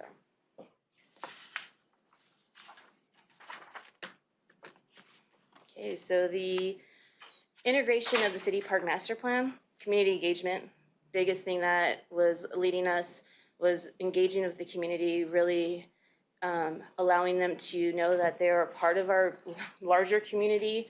When we started to go out there, door knocking, and even just engaging them through surveying, it was just an opportunity for us to start to let them know that we have other city events that are offered here. So you're not in your own little island. Please come to our events. Like, you know, it was a very much of a door opening process for all of us to, as a department, to get in there and really show them that, you know, we're here and we really want to see a difference within our city. Intentional outreach and marketing campaign, again, it's right in front of you. I hope you guys see that this intentional planning, when we sat down and started to develop it, was everything I heard, everything that I really took time to understand from your voices all the way down to the community voices. So again, this is for you guys. I hope that you understand that this is a representation of the work that we all do. There's also a heart there for you because, again, you are the heart as well as the community members are the heart. But without heart, I don't think we would all be here around the table right now. Reaching and connecting to the 20% of unheard voices of Corona, huge. Purposeful programming, you know, the future of really understanding where we can grow our recreation programming and and even our park system programming. More facilities and rental space opportunity, huge, was on both, I believe, surveys. I know that they were on both survey results. And then recreation programming equally as essential. I think parks and rec go hand in hand. Without, parks, we don't have recreation. Without recreation, we don't have the park system. So again, very intentional understanding of the work we're doing and having a very critical piece to it, which is, again, community-driven planning process. So the past, I think that this represents a lot of Corona. I think that Corona, in the past, wanted to see integration, and I think integration is like the biggest theme that we're talking about. And in 1943, they integrated the pool at City Park to make sure that all individuals can swim together. So that was huge to know that there's history within City Park, and it's really deep history. I think the whole downtown area speaks to the depth of what Corona is. In our present. So this is our pop-up event that we hosted, what I was just explaining, and to see families come out. And I think it was at first they were like, what's going on? What's going on? Because we pushed so much marketing. I mean, I will share this with you that the marketing was so intentional, from communications all the way down to what we were doing. I mean, I think in my mind, I was like, we gotta market. And that's really the important thing of anything that you really do, is the more you push out. I mean, a great party, when you flyer it, is always about how many people that you can touch, they will be there, and usually it works. But our pop-up event, it felt good. It felt like it was meant to be. And as you can even see too, the trees in the background, City Park is such a beautiful park. When you walk it, you feel like you're being held by a tree and by the energy that's there. So again, this is our present. This is what the area, the people that are wanting to participate and be a part of the bigger picture at City Park. The future. And again, this is just a massing of what the future could look like, what we can do there successfully. A lot of the pieces there have been, they're there now. A lot of the amenities, such as the skate park and the playground and the pool. That was another thing, and I think that's why one of the reasons why I referenced the photo about the pool, coming from recreation and understanding the importance of aquatics, having the opportunity for a city to have lessons that all people can learn how to swim and be safe with pools is huge. That was a very big survey, or very big purpose of why a lot of cities were pushing a lot of free swim and a lot of free lessons, because they realized that Southern California, we all go to the beaches, and of course, learning from a pool and ocean swim, definitely two different elements. But if you have a pool, and in California, we know that it is summer, and I think even year round you can go into a pool, but not having the basic line swim skills is so important. And if we don't have that, and if we're not offering it to a city, we're doing a disservice to the community. So again, this is the future. It's not set in stone. It's just an example of what could come. And I believe, again, today's ask that the Park and Recreation Commission discuss the update on the City Park Master Plan and its integration with all three master plans. Any questions? Thank you. Thank you very much for a great presentation. I love your enthusiasm, your spirit's there. You can feel it. It feels exciting. This time, Ms. Vargas, are there any speaker or comments from the community? No. Open the floor to Commissioner Bass for any Q&A. Yeah, when the surveys went out, How many people were surveyed? I'm gonna pass that on over to Justin. My presentation. Why don't we, Have questions? yeah, why don't we go to Justin's presentation before we have questions, because I think those Sure. fold in really well, if that would be all right. Okay. Fantastic. Okay. This time we have a report by Dr. Tucker regarding community engagement and feedback on City Park Master Plan. Thanks. Thank you. I'm excited to be with you all. I want to have these conversations, get it all out, get it worked through. We did a really, really good job at outreach, and I think you've heard some of that from Caroline. Just to give you some idea, I've done surveys for many, many, many, many years, and I'm a data person.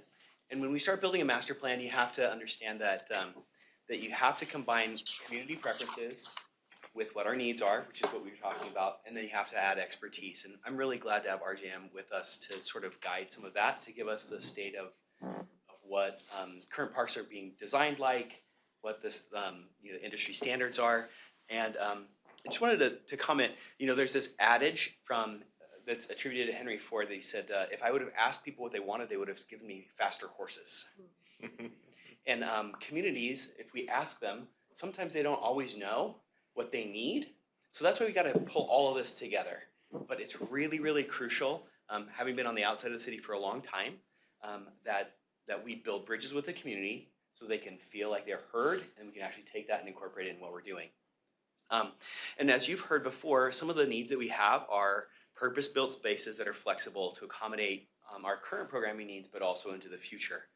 Now the expertise component part, we've talked about massing, like where things might fit, and best practices. And then to your point, Commissioner Kinney, and Commissioner Olson, about sustainability, long-term financial sustainability, they'll be able to bring some of that to us and with the park and recreation needs as well. So what we're looking for is the best and highest use out of this park, right? What's gonna work the very, very best? And so engaging with the community is super important. You've seen this slide previously. We wanna fit a wide range of users and create a community where everyone can thrive. You've seen this slide as well. There were pop-up events, Moses' video, we blasted Facebook, there were door knocking, we had in-person surveys, and then the component I showed you last time was that we pulled all of the utility billing data addresses. So every resident in the city receives water from us. And if they've signed up for electronic communication with us, we have their email address, and we know where they live, their parcel. Does that make sense? And so what we did was we drew circles around where they lived, and we wanted to target people who were closest to the park. So we knew if they were within 1 mile of the park, 2 miles of the park, or 3 miles of the park. And then we sent them emails and invited them. And we invited thousands of people to participate in the survey. I can look at it. We invited 76,000 people within 2 to 3 miles, 7,600 people within 2 to 3 miles, 5,500 people within 1 to 2 miles, and 2,300 people within less than a mile of the park. We'll talk about those data in just a second. We followed up with them with at least 3 emails. When we got the responses, we put those responses back onto a GIS map so we knew where what their preferences were for what they wanted in the park. And I showed you that video last time, but I don't think I explained it very well. So we asked them a couple of different questions. Obviously, we wanted to see if we were getting a wide range of people. So how old they were. It's pretty widely distributed. We got the largest chunk was between 35 and 44 years old. But we did get some people who are under 18, some 18 to 24-year-olds, fewer of those, 25 to 34-year-olds, a very large portion of 45 to 54-year-olds, and 55 to 64. We got a wide range of the population responding to our survey. Mostly they were female. That's just typically what happens in most survey results. And then we asked them what they do most often. Just from my expertise as a surveyor, sometimes we ask people what they want, and it doesn't conform with what they do, right? If we ask them about charitable giving, and then we ask them what their income is, we'll say, oh, I give 10% of my income to charity, and then they say, tell us what their income is, and they're like, actually, I don't. I give 2%. So we wanted them to match up with what they actually did, with what they wanted. They wanted to let their kids play outside. They want to go exercise. They want to enjoy nature. They want to relax. They want to get together with others, play casually, and then lower on where play organizes sport and some other things. This is just the basic histogram of what they said they wanted out of the park. First was walking trails. They wanted playgrounds, picnic shelters or pavilions, then performance or event space, some sort of botanical garden or arboretum, a community or recreation center, then a splash pad, an aquatic center, something else not on the list. And most people who do surveys do something stupid like this. And I'll just be totally frank. They'll say, I want a skate park. And then they say, I want a skate park in the other one. And that's what it was. They just said the same thing twice. So we just dropped that from the analysis most of the time. Because what they want is to say things twice. Then there was multi-use sports field, a pump track or skate park, senior center, basketball courts, pickleball courts, teen center, tennis court, and baseball fields. So this shows you the count of people who said that. I broke it down into percentages too. So there were 2,110 total survey responses out of the, we invited a certain number, but then we opened it up to anyone to participate. So the all column is the percentages of all of the people we invited, both where we knew where they lived and the ones who took it anonymously. The open survey are just the results from the people who took it online. And then the less than 1 mile, 1 to 2 mile, and 2 to 3 mile groups are all the people who we knew where they lived. So only 150 people out of 2,300 responded within 1 mile. This is actually becoming more typical. About a 10% response rate it's not great, but it is what it is. And that's what we used even for our community survey with Polco this last go round. I ordered these community desires based on the people who were closest to the park within 1 mile. 53% wanted walking trails, 44% wanted playgrounds, picnic shelters and pavilions, and we just go down the list. Now, if you wanted to, you can see they actually all line up pretty much the same. There is some discrepancy when you get down to something like a senior center, where the people closest, they're 12% who want it. Then you go 1 to 2 miles out, they're 18% want it. Then you go 2 to 3 miles out, 14% want it. So there are some little bumps, but some of that could just be aberration. But my takeaway here was the biggest component parts were widely shared among all people. That these are the things that they wanted. The cool thing about this is that we drew that little radius there so you could see kind of what the 3 mile radius looks like.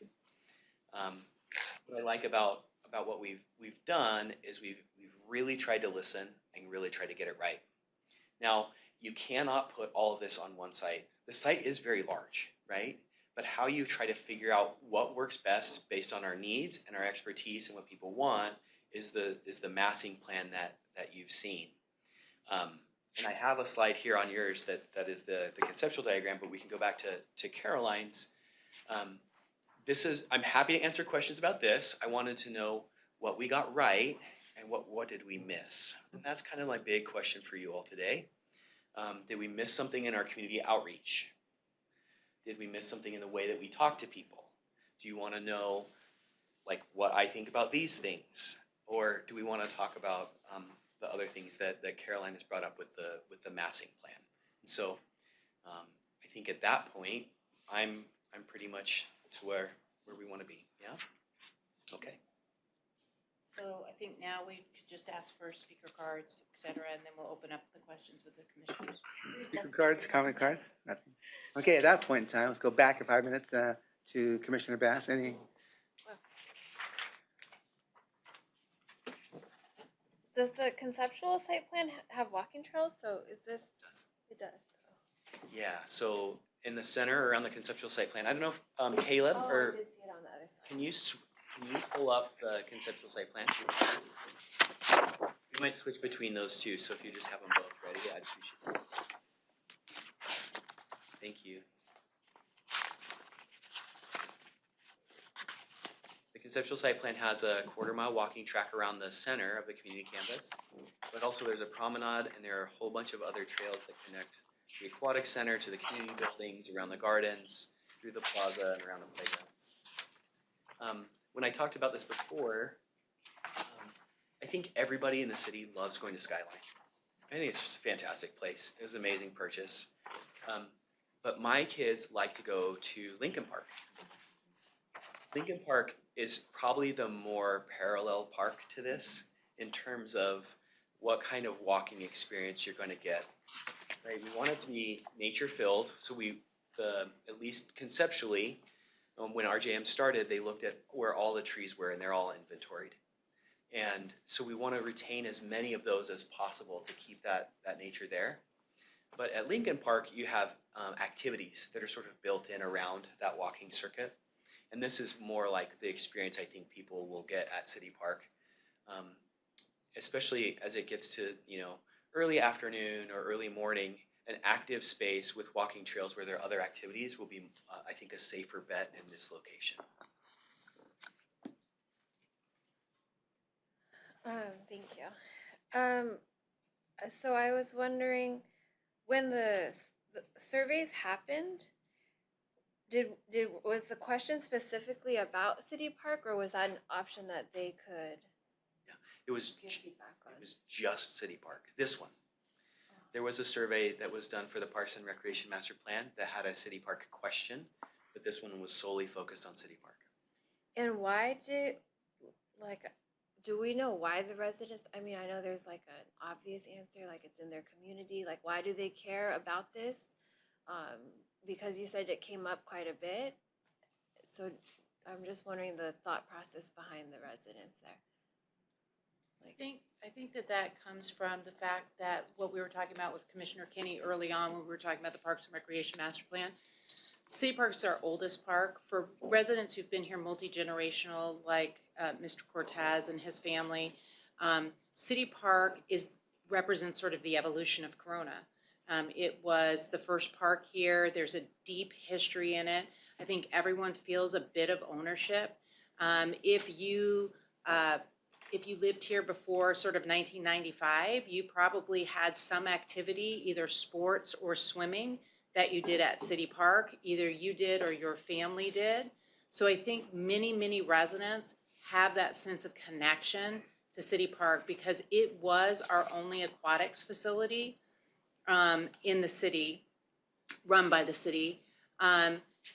We now have the pool at Auburndale, which came later. That was an HOA pool that was given to us. That's in Northern Corona. That was part of a HOA clubhouse and pool that we got, at some point in the 90s. But for many, many years, the only place to swim in a public pool was City Park. And so almost every resident and family who swam, even up until 2018, swam at City Park. And so that is why I think everyone has a sense of connection to that space. Because in some way they either dropped their kids off to swim there, they swam there, or they remember it from when they had a softball game there. Activating City Park and really having things in City Park, we were able to have Jason did a great job of connecting with some community partners, and we had Vegan Depot for a little while during COVID at City Park. But genuinely, Moses and his team has done a great job of having the OG Ducks, which is a football team, at City Park. But most of the folks who rent from us or want field allocations now, since probably 2010, have said, I don't want to use City Park. So I think it feels like a lost asset when you talk about walking through that empty mall. For a lot of people, that's what City Park feels like. It does have all of that history, does have those beautiful old trees, and yet no activation. Right. When I was a kid, I used to go there. My mom played softball there in an adult league. Like I grew up playing there. And so that's why I'm wondering is if it's like the local residents in that 1 mile radius, or if overall we all care about seeing that restored. I think what the data tells us is that everyone cares about it, and that there's actually some people who have some really strong feelings who live the furthest away from City Park ever. When you look at that demographic of that 54 year old and older. When we look back to that quadrant map, we know that most of those folks who, at least on the Parks and Recreation Master Plan Survey, responded, no longer have children who will play at City Park. Their children are grown. And that they live furthest away in South Corona, and yet they have some really strong opinions about City Park and what needs to happen at City Park.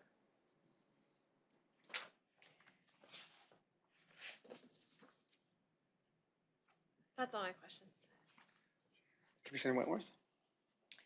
I just want to say thank you. I know this is a tremendous amount of work. Well, really all of you, just even putting together a slide deck is a tremendous amount of work. But compiling the data and everything, it really gives us a great picture of City Park, which is emblematic of Corona. It's kind of with its historic element, it just shows you the rise and the fall, almost the good and not so good. And I'll just share with you, when Dr. Turner was first hired here, I met with her privately, and one of the things I brought to her was City Park. And my biggest concern was that there was a plan for City Park that had been tried to be pushed through very recently. And I told her, under no circumstances do I want to see that move forward, because it did not include the community. And it specifically did not include the community around that park. And I had the fortunate experience of being able to go door to door on all the homes along Quarry Street and a few of the other homes back there, and speak to those residents about a project that Edison was doing. And what they really wanted to talk about was traffic in the park. And because I introduced myself as a commissioner.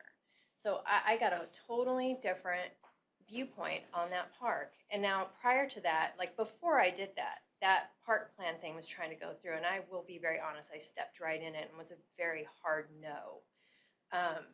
And I knew intuitively that this thing moving forward did not represent the community that would be mostly using it. And so to see where we are now makes a huge deal. And when she first got hired, I didn't know really much about her, but I was pleading with her to take this park into special consideration and the residents around it in special consideration, and that to activate it, that it come from that point of view and not this other plan that I knew would end up on her desk. And I just wanted to kind of say that today, because I really appreciate everything you guys have done, because it kind of reflects, you know, what I was thinking at that time was fair, and to see it even come out this way is great. And I mean, I can't wait to see how we activate that park and how the community can use that park, because yes, right now, it's as a commissioner for 6 years, this is probably the biggest complaint bucket that I have in my emails and face-to-face with people is this park.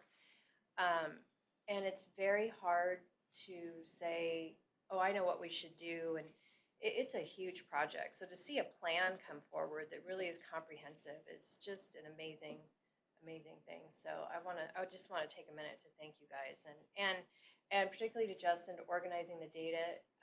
I feel really confident, and I know I said that in the commission meeting as well, but that's a huge deal to me, because to sit here and not know what the community is thinking and try to weigh in on something is difficult, and you've made it possible to visualize it, see it, and understand it, and then be confident to move forward with it. So thank you. Thank you. Commissioner Kinney? Yes, thank you very much, everybody that has put everything into this. I do have, so my history with City Park doesn't go back 3 generations, but I was involved with Cub Scouts for 8 years, and we used to have a Cinco de Mayo parade, and that was the staging area down at City Park. And so you had the school bands would be warming up, and the kids would be around in the excitement of everything, and that's where we would start and come down 6th Street. And I think that was the last real community engagement when that stopped. That's kind of when that park kind of stopped as well. And I do appreciate the significance of all of the history. One of the things that I keep looking for that I'm most like saddened or disappointed in is the lack of that pavilion or the space, the outdoor areas for families to come together. On Easter, what I did is I drove around at parks in the city and I looked to see how people were using them. And what they were doing is they had their families and friends in large gatherings. It didn't necessarily even need to be, in a rented pavilion space, but they had blankets or chairs and they were playing frisbee or hacky sack or whatever, and they were coming together. And so I kind of take issue. I think people do know what they want. I think they do want to have that kind of space, and having it be so high on that list, especially around the people that live in that immediate area, and not to deliver that, I think is a disservice to that community. And I don't think they envisioned that this park would become something where they're gonna have to pay to use a lot of these programs, or they're gonna have to pay. It's not, they're losing. I think we need to kind of figure out how to carve out, even though it may not be a neighborhood park, we need to carve out a neighborhood feel for them still. And I think that that is important. For reference, I don't know how much square footage, I see there's 50,000 square feet of building on that drawing there. I don't have a reference on how big like the community, the Circle City building is, or the current senior center that was the old fire station. So it's hard for me to, I'd say 50,000 feet, and I'm like, wow, that's a lot of building, but I don't have a good reference point on that. And then I do see that the parking kind of got bumped up a little bit more stalled. I think that's going to be really important. I think that you drive through there and there's those residents are parking on the street. If you go after work hours, those entire streets are full of people who live there, and some of them might have a work trailer or there's something. So I think we have to really make an effort not to create a problem where they don't have room to park in their own neighborhood. So those are my comments. Can I answer some of those? Yeah. So I just looked, the old PD building is 24,000 square feet. Okay. So that's a comparable size building to one of these square footage buildings. Multi-level, right? That's 2 stories. Yeah. Would this be? Well, that's still to be determined, Yeah. right?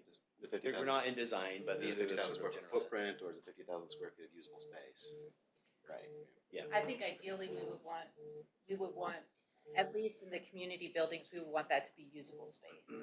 And I think ideally if it were Ann's World, it would be 2 stories. It would be 20,000 square feet at least of usable space. It would have a second story that had sort of a patio area, kind of like out here, that you could do that indoor-outdoor kind of programming. That's if it's Ann's World. We're not in design, but those are the kinds of things that I think would be important to have there. I want to say that I think your point is really well taken, Commissioner Kinney, and I appreciate the feedback. It's really important to have. I do also want to say that as a part of this planning process, we're looking at what we charge for. So right now we do charge for using a picnic shelter. So we do ask for you to get a permit for a picnic shelter. And we are looking at all of those kinds of standards. Because when you think about the philosophy that we talk about through this planning process, which is equity, access, and financial sustainability, we want to weigh what we're getting from these permits against that equity and access piece. At what point, right, where are we getting that right balance? And I think that's what Jason was talking about. And,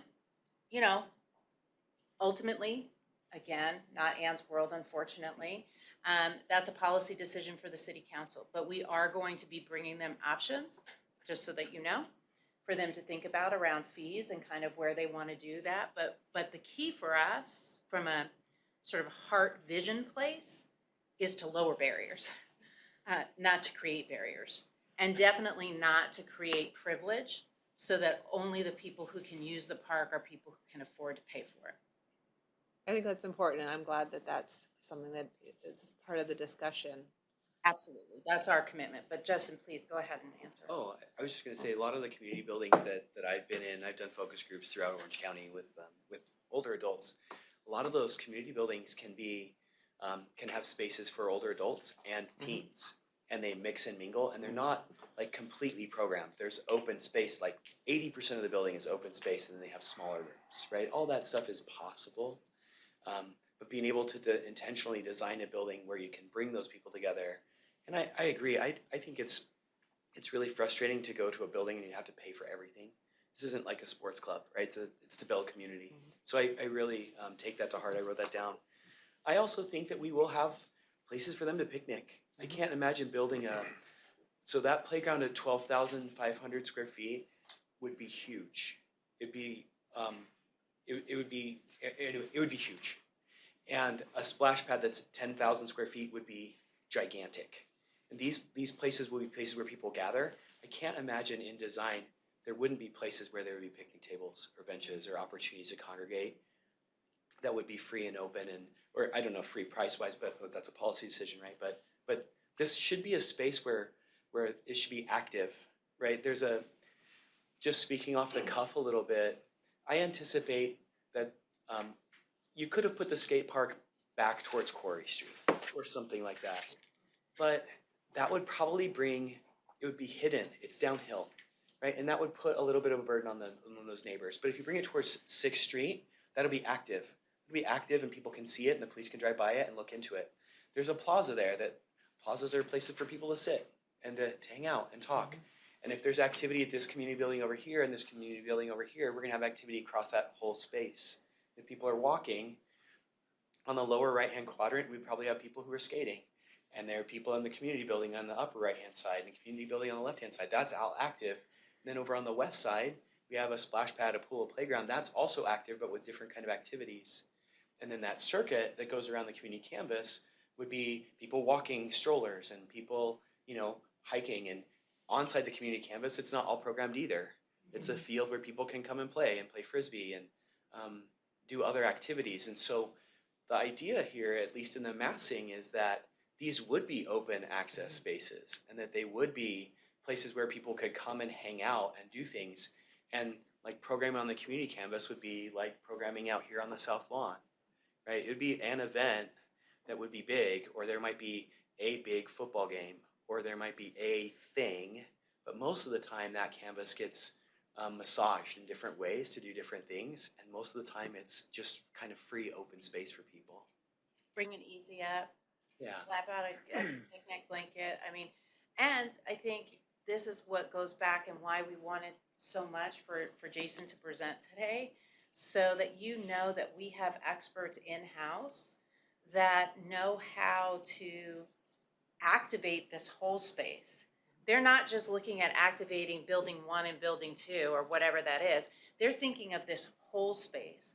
And when they're thinking about parking or they're thinking about this or that, you're not going to have Coronacella in the community canvas and an aquatics meet going on at the same time, right? Because there's no place for all those people to park.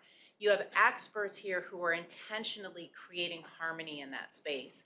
And then realizing, just as the balance of the recreation wheel looks for downtime, realizing that there's sometimes we're not going to program anything at all. We're just going to let it be what it is, because this is going to be the most significant project this city ever does. That's ambitious. In a park, in a park, in a park. I will qualify it by being in a park. Some hyperbole there. $1 billion on a freeway? I don't know. In a park. I will qualify it in a park, but it will be, this is the community's statement about who Corona is. This park is it. When people come in to the Corona, this is what they're going to see, and this is what the community is saying to everyone else that Corona is this park. Thank you for bringing that up too. Yeah, in Amy's perfect world, because I'm just, I'm just like more pragmatic. I think, I think a lot of that looks really great, and I like the big center area, and I like what is trying to be accomplished. I would probably phase it with some of the building, just because to see how, you know, man, if you put in 20,000 and it gets snapped up and everybody's going, we need more space, you have another option to build another building down the road, because money, I mean, I just thinking about, even though I know we can finance it and, you know, my kids, grandkids will pay for it. But also, I think that the pool area, and I'm a huge advocate of swim lessons, and I think that the city needs to have a great facility for swim lessons. But when people start talking and dreaming about some of the other stuff and getting more into the leisure and the rivers or whatever you want to do, I think that there was a real lesson that could be people could learn from by looking at what happened with what Riverside County did with their splash zones, and how that became a money loser. They were losing $1 million a year on each one of these things because they couldn't program it. What they could, you know, all the schools that promised and the water polo people that were going to rent it, and that never materialized, or then the kids dropped out, and then the cost to staff it. And I think that the Parks Department ended up losing control of both of those because they couldn't even handle that. So I think it would, you know, I know you have contacts at the county parks, just kind of ask them what happened to the splash pad, the splash zone, and I know there's two of them, and see what you can learn from them, because that became a nightmare. And I think that I don't know. I'm just gonna put that out there. We want to be really intentional. What I can tell you right now is the feedback I've gotten from the day that I walked in here, it's not enough pool space in Corona. Again, this is massing, and RJM, our designers, and we love them. They have been an extraordinary consultant and a great partner. And I have nothing but fantastic things to say about them.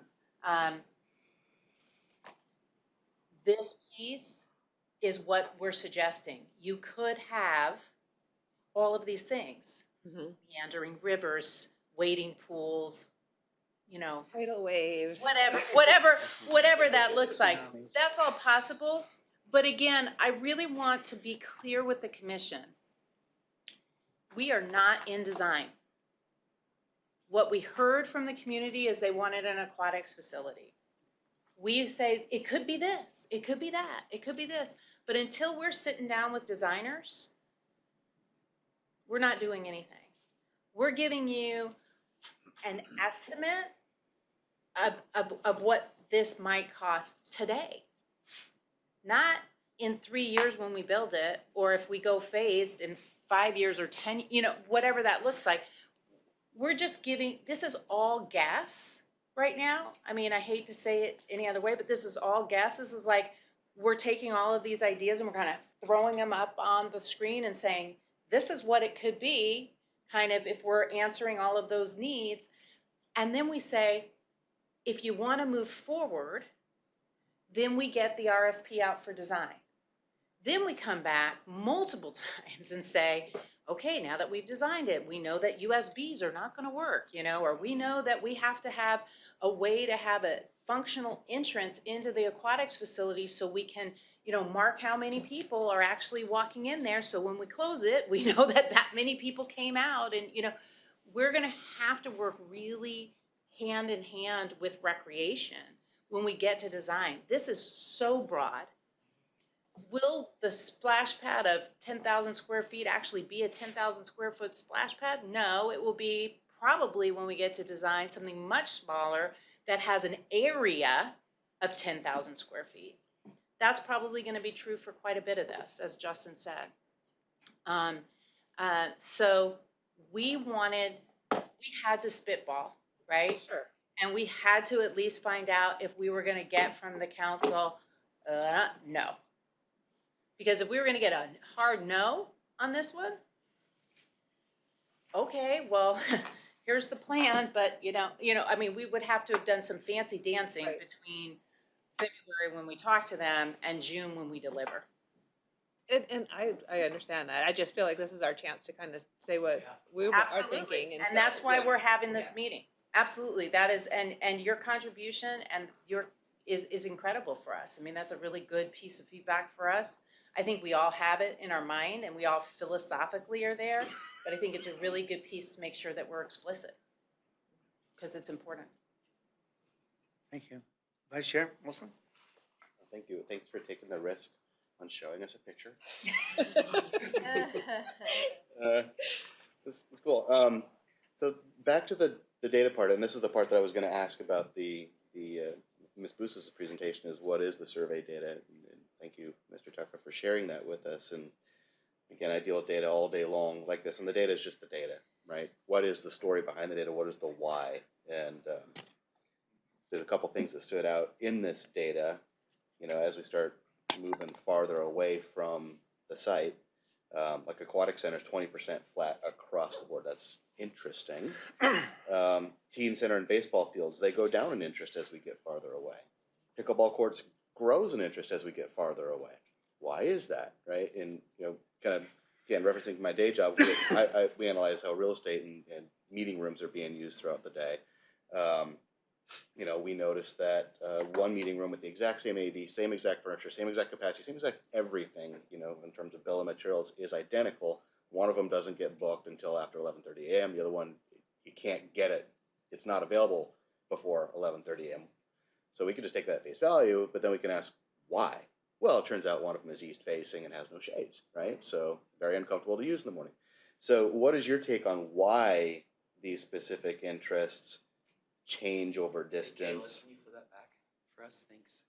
And how are we weighting those results, you know, for the immediate neighbors versus those who are farther away who are willing to travel to it? Yeah, I think those are really good questions. Like I said, the vast majority of these answers line up in terms of ranking. Mhm. If we ranked them all, pretty much, you start to see it fall out like about multi-use sports fields. Then they start flipping a little bit. If we want to bring up the P word, pickleball, I don't think that the communities closest to City Park have access to that sport in the same way as its growth and development among sort of higher socioeconomic status people, right? And it's not that it's a bad sport; they just don't have access to it. Like, what do you go out and do? I travel through Latin America. They play soccer because you can get anything and kick it Right. on a flat space, right? Like basketball makes sense. Tennis is lower, and like it's not as an accessible sport, right? And so when you start moving farther away from that, you just see different trends. Baseball fields, I think baseball is a game that people like to play. I think if we put a baseball field at City Park, it would take up too much space, right? It's a huge field for a very specific purpose, and then if you get people on there who aren't playing baseball, people get all upset. So I think that these things are more familiar to them, and that's why those people who are more proximate have those sort of trends. That's my general take, unless you want me to go through some specific ones. And then how are we weighting those results in terms of immediate vicinity versus throughout the city? And Yeah, luckily, we don't have to worry about that too much with the top priorities, right? Because they're so clear. Like when it's 50% of people want walking trails, it doesn't really matter if you're comparing that to a performance event, right? Because that's only 30% generally. So the weighting doesn't matter as much for those top core pieces. And like I said, when those things start falling out lower, I personally would try to tend to weight those to the things that are closest within a mile or two. it seems that's how the table's sorted by that first column. Yeah, that's how I sorted it. Yeah, with the less than 1 mile, and they generally fall out that way anyway. Thank you. Yeah, I'm happy to answer other questions too. So. You guys can geek out after the. Yeah, no. Yeah, it's just the why is always interesting to me. That's good to know that there's been some thought put into the why. For me, as we're still into the analysis stage, I believe, I've heard it several times, is that I'm still looking to see eventually at some point in time, because this helped us evolve, a parking lot analysis and then a traffic analysis, which I think that Kenny talked about that, both parking and traffic around Quarry and 6th Street and all. So, and then explanation on why real quickly a skate park, which ranked at 8.7%, is now being designed as twice the size that it is now. So that can be answered later on, but I can happily address that right now if you like. So I think if you take away that amenity, first of all, it's designed in as kind of an old way. But if you take it away, I think that it's going to be frustrating for those people. But the cool part about the way that the skate parks are being designed now is that you can increase the space and encourage a variety of different people. So it's not just skating; it's like people on scooters, people in wheelchairs, and other things like that.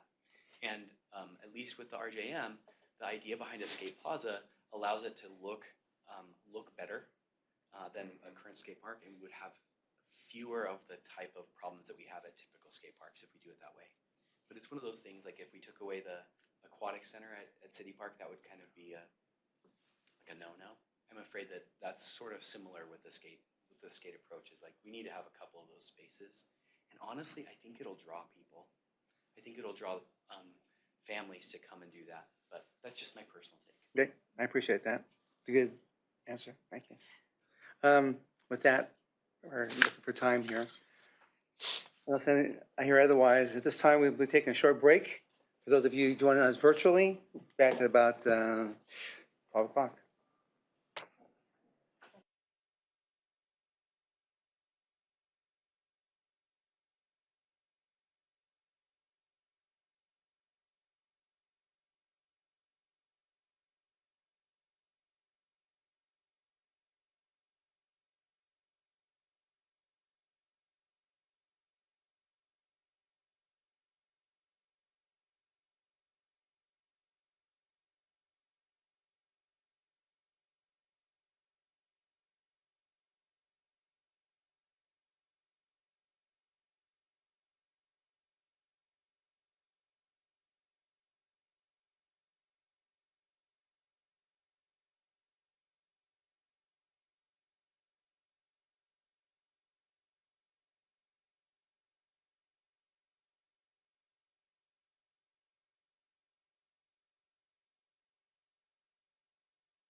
Trails Master Plan processing by Mr. Dawson. Thank you, Commission. I'm Brett Dawson, the Trails Planner. We are currently processing 3 master plans, the Park and Recreation Master Plan, City Park Master Plan, and the Trails Master Planning process. We're concurrently working with them so that they all tie together and overlap correctly. There's 3 themes that tie all of these together, and those themes are equity, access, and financial stability, sustainability. All 3 plans are community-driven with extensive outreach and designed the way the citizens want, and all 3 plans are on budget and scheduled to be released on time. The University of California Active Living Research Unit did 500 studies within 17 countries, and they found that for cities that boosted hikers, biking, and walking projects, they had increased benefits across the board. Health care expenses were reduced. Local trade to those areas were boosted by 40%. Hiking and cycling and walking projects return an average of $20 for every $1.50 invested by the city. The results were more trade, less congestion, pollution, and healthier citizens. The Trails Master Plan will improve connectivity to local destinations, close gaps in our trail system, and increase safety and accessibility to open spaces. The master planning process consists of 3 sections: the Trails Master Inventory, the Trails Master Plan Phase 1, and Trails Master Plan Phase 2. Back in the day, Corona was consisted of a lot of orange groves and open space.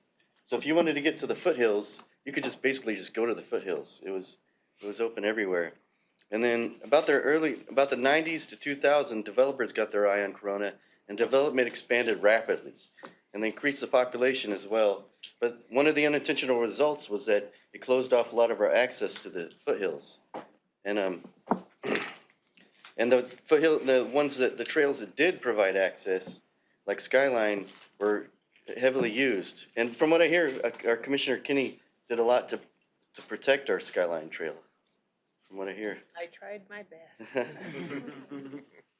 So the Public Works and Community Development Department, now known as the Planning Department, knew they needed to do something about it. So they created they had a community workshop where they got compiled all the trails together and put them in a Trails Master Inventory. And what that Trails Master Inventory did was it allowed them to condition that new development would retain these existing access and preserve all of the trails that we have. We closed escrow on the open space by Skyline early 2021, and Phase 1 was approved in August of 2021. Now, Phase 1 of the Trails Master Plan consisted of multimodal trails, potential paths, and it analyzed all of the existing existing trails within the city limits, and it also analyzed potential trails. In June of 2022, we started Phase 2, which is where we're at now. And Phase 2 analyzes both the internal trails, paths, and bike lanes, as well as access to the mountains. And we're making sure to incorporate connectivity with surrounding jurisdictions and agencies and their trail systems.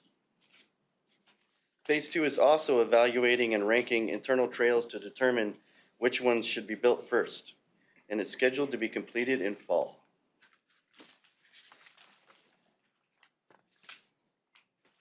Trails Master Planning process is an intentional plan for trail access, includes trail accessibility, infrastructure and equipment standards. We're proposing that we have 5 minimum amenities for every trailhead, and those 5 minimum amenities would be a bench, a trash can, a water fountain, a kiosk and signage, and a bike repair station. Oh, sorry. Getting so excited, I Brett. know. We're working on having consistent signage and messaging throughout, and that's integrating with the Parks Master Plan. Defined trails and paths. We're working on multimodal, walking, biking connectivity, and interconnectivity with non-city trails. This map shows opportunities for multimodal facilities, and it is currently showing all of our existing bike lanes and common areas that drive people, like parks, schools, commercial centers. The overall idea is to create a web-like framework throughout the city so that we'll have trails that encourage the citizens to walk throughout the city and feel safer, have improved connectivity, close gaps, and increase safety and accessibility to open spaces.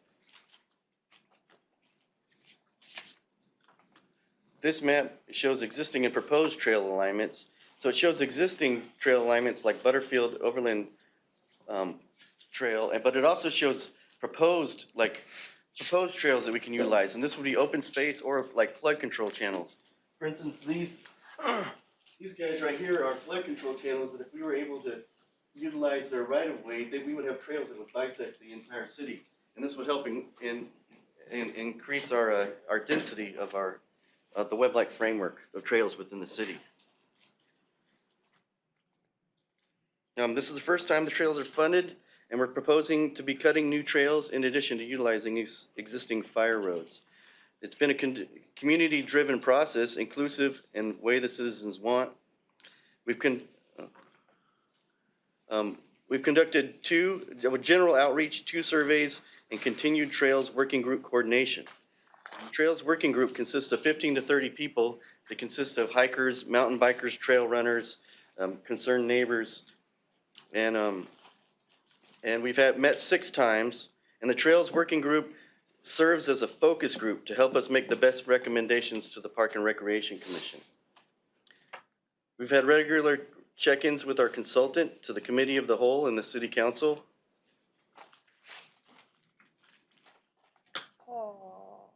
Doggy is that? I recognize that dog. We're proposing 5. We're proposing to start with 5 initial trailheads, and those trailheads would be Fresno, Santa Ana River Trail, Skyline, Bedford, and Eagle. We're working with the Riverside County on development of Butterfield Overland Trail plan.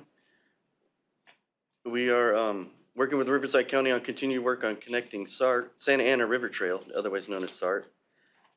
We are proposing that we look at the acreage we purchased around Skyline. Mountain View Golf Course generously donated land that we can utilize for the Oxbow Trail.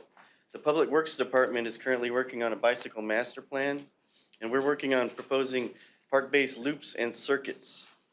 We're also working on a Rails to Trails transit option, and the idea behind that is that you can take the train in to the city, get some lunch, go shopping, and utilize our trails or buses to even go hiking up in the mountains, not need to use a car. We're also proposing an app eventually, and the app would show where the existing trails are, the ones that head into the mountains, that would show the difficulty they are, what kind of amenities they have. They have water fountains, bathrooms, etc., and what kind of bus routes you can use or what internal trails you can use to access them. So this all hopefully fulfills Council's dream to make Corona the city of trails. And that completes my presentation. We have provided you guys with a flash drive that contains both Phase 1 and the Trails Master Inventory. And I'm here if you have any questions. It's in your binder. Yeah. No questions? All right, thank you. Oh, no. You're not getting off. Ms. Vargas, any speaker cards or comments? from this Okay, community? no speaker cards in the car. All right, we're going to open it up to Commissioner Bass. The slide that has the what's next, so all of these are part of the Trails Master Plan? The slide with the, That has the what's next and oh, bicycle master plan, or oh, yes, yeah. that's all included in the Trails Master Plan? It's proposed to be. Is that on the USB? Is that where Oh, do I find it? it'll be part of Phase 2, which we don't include on the, Gotcha. we expect that to have completed about fall. I don't have any questions. All right, Commissioner Wentworth. I just want to clarify what's on the USB and what I'm seeing here with this map. So you know that I want to see more detail, Mm-hmm. more granular than this. Is that on this USB? What's on the USB will be that map, but we are updating the map. At our last Trails Working Group, we had them suggest additional potential trails that they knew about. Okay. And then when we get together on May 9th, when the consultant's here, they'll have multiple different maps. This was Okay. just one that we pulled from that we were working. You have a lot of maps in phase one in the inventory. Right. But we're starting to create, what we wanted to give you was just a preview of the many, many maps that you'll have in phase two. Of both what we've identified as usable trails and then the negotiated trails that we're working out with other agencies. So the agency, we're talking obviously to Riverside County Transit, Parks and Open Space, we're talking to flood control, we're talking to the US Forest Service. But this will be the first time that we're actually proposing to cut some trails. So what we have talked about in the past is identifying trails that are already there. Either they've been pathways, or they've been fire roads, or they've been roads, you know.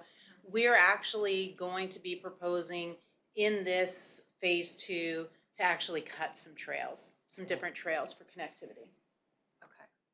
Yeah, that was my concern is that I like this because I see what you're trying to propose and I see what's existing, but I just want to be able to get more granular in sections and layers on this, and that's kind of what I was asking, if that's what's on the hard drive.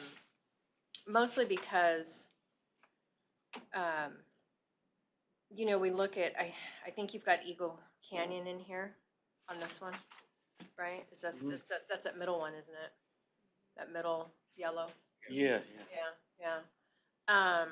Okay, so we won't get into the property owners and the issues, but it would, the reason I want to know is because as we move forward, I anticipate some feedback, and it will be useful to make sure that we know where we're talking about and where these people are living and coming from. And I think that will be essential if you can help the commission get ahead of that curveball.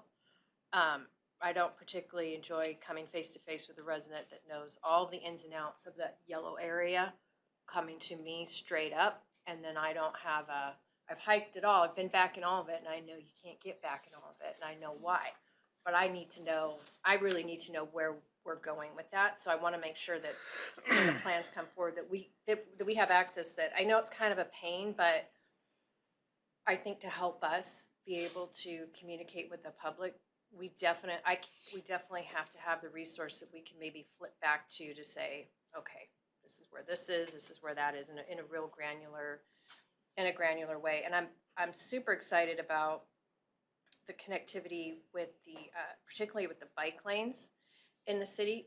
This is something I've heard a lot about from, I mean, you brought up Justin brought up road bikers, but I have heard a lot face to face, and they're not necessarily showing up to the meetings, the people that aren't mountain biking, but they have talked to me about what it looks like when they're riding the roads and the condition of the bike lanes and the connectivity issues also. So I'm really happy to see that element come in here in the layers. And again, it's something that if I could just granulate out that map, that helps me because I can recall a couple of conversations that I've had. And again, I know these people aren't participating, but I know they're out there riding, you know, and it's like, okay, let's see what, if the things I was hearing, if they're coming around, and because they're proposing common sense things, it's like, okay, is it in here?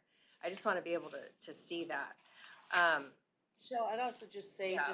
just to kind of keep in mind, one is that the consultant has sophisticated equipment around this mapping.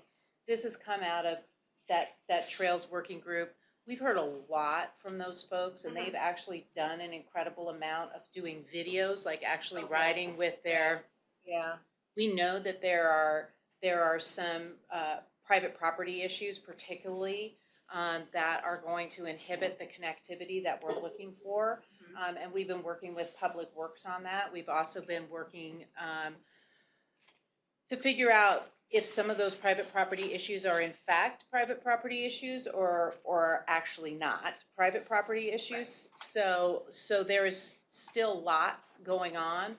What I think you can expect, I just want to make sure that I'm managing expectations, is that what I think you can expect from the master plan phase 2 is we have property that we actually own, the city owns, and I think you will get some suggestions and recommendations from staff about how we can use that to enhance connectivity. We have gained property while we've been going through the Trails Master Planning process, and we will talk about how we can use that property. I think we'll talk very closely about how we're using and enhancing our relationships with Riverside County Transit, Riverside County Parks and Open Space, and the flood control folks to create that web within the city. And then there'll be things that won't be done by the time that we deliver the Trails Master Plan Phase 2. The Bicycle Master Plan will not be done, but we will be talking about how that's gonna connect with us, and that we will have representation on the development of the Bicycle Master Plan. It's in Public Works, but the timing of that, I just wanna be clear, the timing of that will be after we deliver this Phase 2. There will be things that we propose in Phase 2 that as we go to implement them, we find, that was a great common sense plan, but in actuality, we're not gonna be able to do it. So one of the key things that I wanna make sure that you understand is we have started this conversation with you, we've started this conversation with the community. We wanna continue the conversation. The plans are a component of our ongoing relationship around all of these things, the parks, the trails, the plans.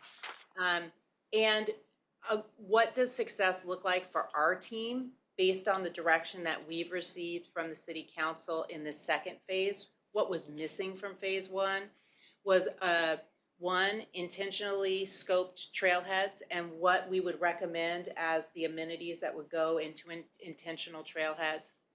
What was missing from phase 1 was this connectivity through our transit system. As you know, we're doing the comprehensive operations analysis for transit. So how does that connect in with the trail system? And this application that would allow people to know before they go and plan their trip in Corona to come to hike here. Those were all missing from phase 1, so those will be delivered in phase 2. They may not be complete, but they will at least, a plan for their execution will be complete. So we can get you the things you're looking for, and the consultant is far more versed in maps and being able to pull that up. So if you have specific things that you want for May 9th, if you want to email me, we can make sure the consultant is prepared at least to bring that kind of mapping for you on May 9th. I think I'm sharing this just because by far, I think that this particular master plan is more confusing than the other two in terms of outside non-versed people and how things work, and the fact that you're looking at Forest Service, you're looking at transit, you know, you've got multi-agency issues with SART, and the hard start that we had in Corona makes it difficult. You have to overcome some of that, and especially, I don't know, maybe I was the only one, I guess I was the only one here that sat through the other consultant. So even I'm confused, and I've been sitting here the whole time, so I just want to keep you guys abreast of how difficult this particular project is for us to see in totality and break it out. That would be my comment, is that's why I'm asking, like, I love the map, I just need to see, can I get in there a little, can I just see it close up? I mean, that's basically what I'm asking you, you know, something like that, as preparing, and then possibly maybe breaking out the sections. I don't know if the consultant will do that or if you guys will, to kind of go into a little bit more depth of discussion, just a little bit more into the transit components, into the multi-agency components. And just like for me, I don't know about the other commissioners, but it's almost just like going over the budget and the assets and everything that we get presented. It's almost, and where the tax dollars get spent, what bucket they go in, and how they can go over here, but they can't go over there. It's like repeating that message to the commission is very helpful that you guys do that, because it's a hard thing to learn when it's not something that you are familiar with. So you just keep trying to grasp it and it just keeps coming. And I feel like this plan is on that level where it's got so many competing components, and one thing can disqualify the other or confuse the other, that if you will be patient with us and know that when we're asking to drill down, it's also coming from a place of inexperience and especially even with the trails, you guys are government speak, and so it's no big deal for you to go ACOE and the rest of us go, huh, you know, that kind of stuff. So sometimes when you're having a conversation, I'm trying to follow along and I'm just writing down an acronym going, I'll just Google that one later. I don't know. You know? And I know that I just want to make you aware because the rest of it is pretty straightforward, I feel like, as we're moving through this process. But I think this is a lot. And I think, so if I'm confused, I feel like your general public is going to be confused. And I look at Amy and sometimes Amy's talking and I'm going, oh God, and I'm writing it down, the same thing. Because she has a breadth of knowledge that even I don't have. And so I always feel like I'm always playing catch up on some of this. And I would say too, this is the one plan of all of the plans that I think having a regular standing check-in on with the commission is a good idea. So even after it's delivered, because implementation is going to be fraught with brand new challenges. So even though we'll be proposing it in this phase, regularly checking in is going to be critical for this to be successful for us. So I think the commission can expect from our team that at least every 6 months, we will be talking, we will have a meeting about the trails and what we're doing, not specifically master plan, but just a trails meeting to talk about where we are in the implementation and to report on ourselves. I mean, some of what we're trying to do with these plans is create standards and report cards for ourselves so you can hold us accountable to doing the work that you've asked us to do.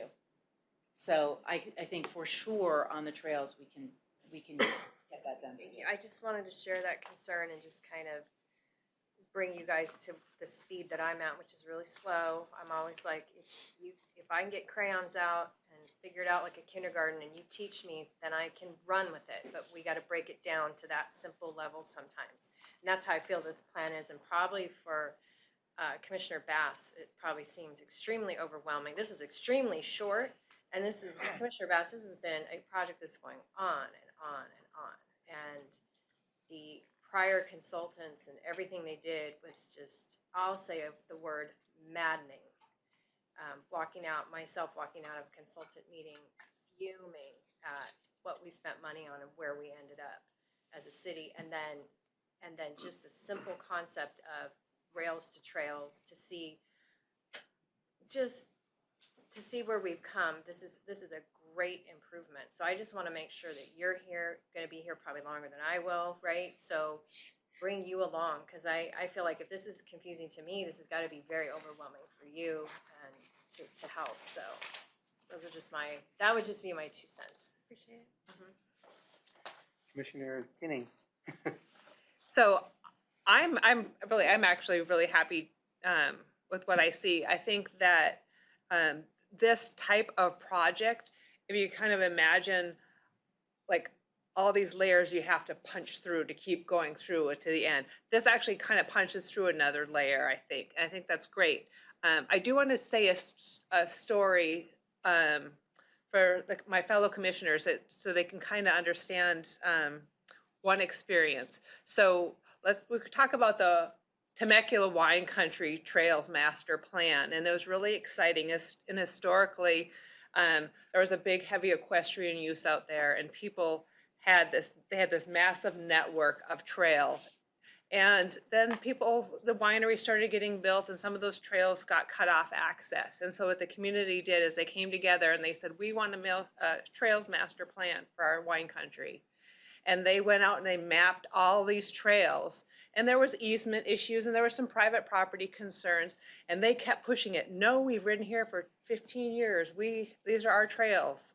And what happened is they started getting pushed back from those property owners or from the people that maybe held the easements. And in the end, they got a trails master plan that resembled 10% of what they had envisioned. They lost access. And so I think you have to be really careful when you're asking for granular levels of trails.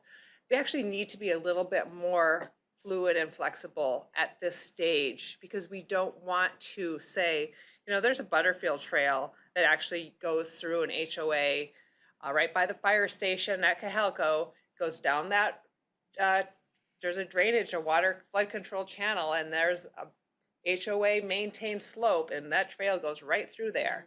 Right, And right. so, do we want to everybody in that HOA to overreact or get concerned that maybe, oh, what, am I gonna have to pay for that? Are they gonna come and steal my big screen TVs while they're walking down this drainage ditch? I mean, so I appreciate that we kind of have really good ideas, but I think at the same time, we need to just proceed cautiously going forward with each one of these things so as not to send us back 10 years. I think that's why nothing has been done for so long, is because it's hard. It's really hard to do all of this. Yeah. And Skyline and all that was just such a free-for-all. I mean, I let my kids play there when they were young. They would go up there and, come home with broken collarbones sometimes, but that was, that was all part of it. And when you're dealing with this, I think that that's just word of caution, is let's keep moving forward, but not get too overexcited where we're saying, this trail is gonna be right here in front of your house. And then everybody kind of freaks out. So I think that would be my experience with that. And then, as far as, this is a very specific thing. So, oftentimes I hear Michelle reminiscing about the past. I'm gonna reminisce a little bit as well. One of our trails goes underneath, it's supposed to go right underneath the off-ramp at Cahelco. And in somebody's decision, they decided to drop that off-ramp down 15 feet and take our access away, And now we've got the county, I think they're getting ready. So, Olson Canyon Mine out in Dawson Canyon area got shot down. The RCA, Riverside Conservation Authority, now owns that property, and they own the rail easement all the way from Dawson Canyon down all the way to Cahelco through the Dos Lagos Golf Course. There's a trail easement right through Dos Lagos. They actually met today doing a walking segment of that tour to get ready to open the Butterfield up on that, and we've got, that's supposed to connect right there on that property that used to be the old brick plant on the corner of Cahelco and Temescal Canyon Road. And there's an easement that's been recorded by RCTC to give us access to cross that property along their drainage ditch. And now it goes to a freeway that the city forgot they had already given the easement to, and Built it too low. built it too low. So there's things that are gonna have to be, re-looked at and fine-tuned. And it's kind of like one of those really unfortunate lessons that if you don't have anything in place, then things get built right over it, and we're trying to play catch up. And I'm excited to be involved and have come back. It was kind of a little bit frustrating at times to not be hearing what the working group was, doing. When the first consultant came, I was actually attending as a member of Riverside County, and I would, it was over the CCC, wasn't it? I'm like, oh man, in my opinion, a plan is only as good as if it's implemented or not. I have so many binders of plans that I'm like, it's crazy. So Brett, I appreciate what you've done. I know that players that are working with you and your group, I'm sure it's like herding cats sometimes, with everybody wanting to do their own thing, And I think it's great. I think it's if it's not like we're trying to make Corona the next Winter Olympics ski facility. I mean, we're using something that we're naturally blessed to be here, adjacent to a national forest. I mean, to not utilize it is a crime almost. And so I appreciate your efforts. Thanks. Everybody's been pretty amenable. As far as the Cleveland National Forest, they're very open to everything, and what I hear, flood control's being cooperative as well. So Riverside County is very helpful. So everybody seems to be on the same page. So I feel very lucky at the moment. The railroad? Okay, never mind. Let's not bring them into the mix. Okay. Thank you, Commissioner. Vice Chair? I actually would love to see the Olympics here. We got, in 2028, we got the Summer Olympics here, right, in LA. Winter. Do like the road race here. We got great, they had it in Mission Viejo in 1984 when I grew up there, and it was great, and I think it'd be perfect here. So, think about it. I know when we kind of first started this process, one of the things that I mentioned up was circuits and loops, and I think that's something that the community really finds accessible, right? Something with the out and backs are good for real hikers, but the average folks just kind of getting a nice kind of predefined circuit and loop is good, and I'd like to encourage us to continue to look at that between circuits and loops. Like we got them in the parks, but maybe between the parks too, as circuits and loops, and as try to avoid trails to nowhere wherever possible. To Danny's point, there's a lot more about it. I don't know what I don't know about this process, right? So maybe a trail to nowhere is good to just have on paper for whatever reason, and that's where I can use education. And thank you, Michelle, for articulating. You kind of articulated kind of what I was thinking of, breaking this down in a little bite-sized chunks a little bit, right? There's the trails that go into the hills, and those are pretty easy to wrap your head around.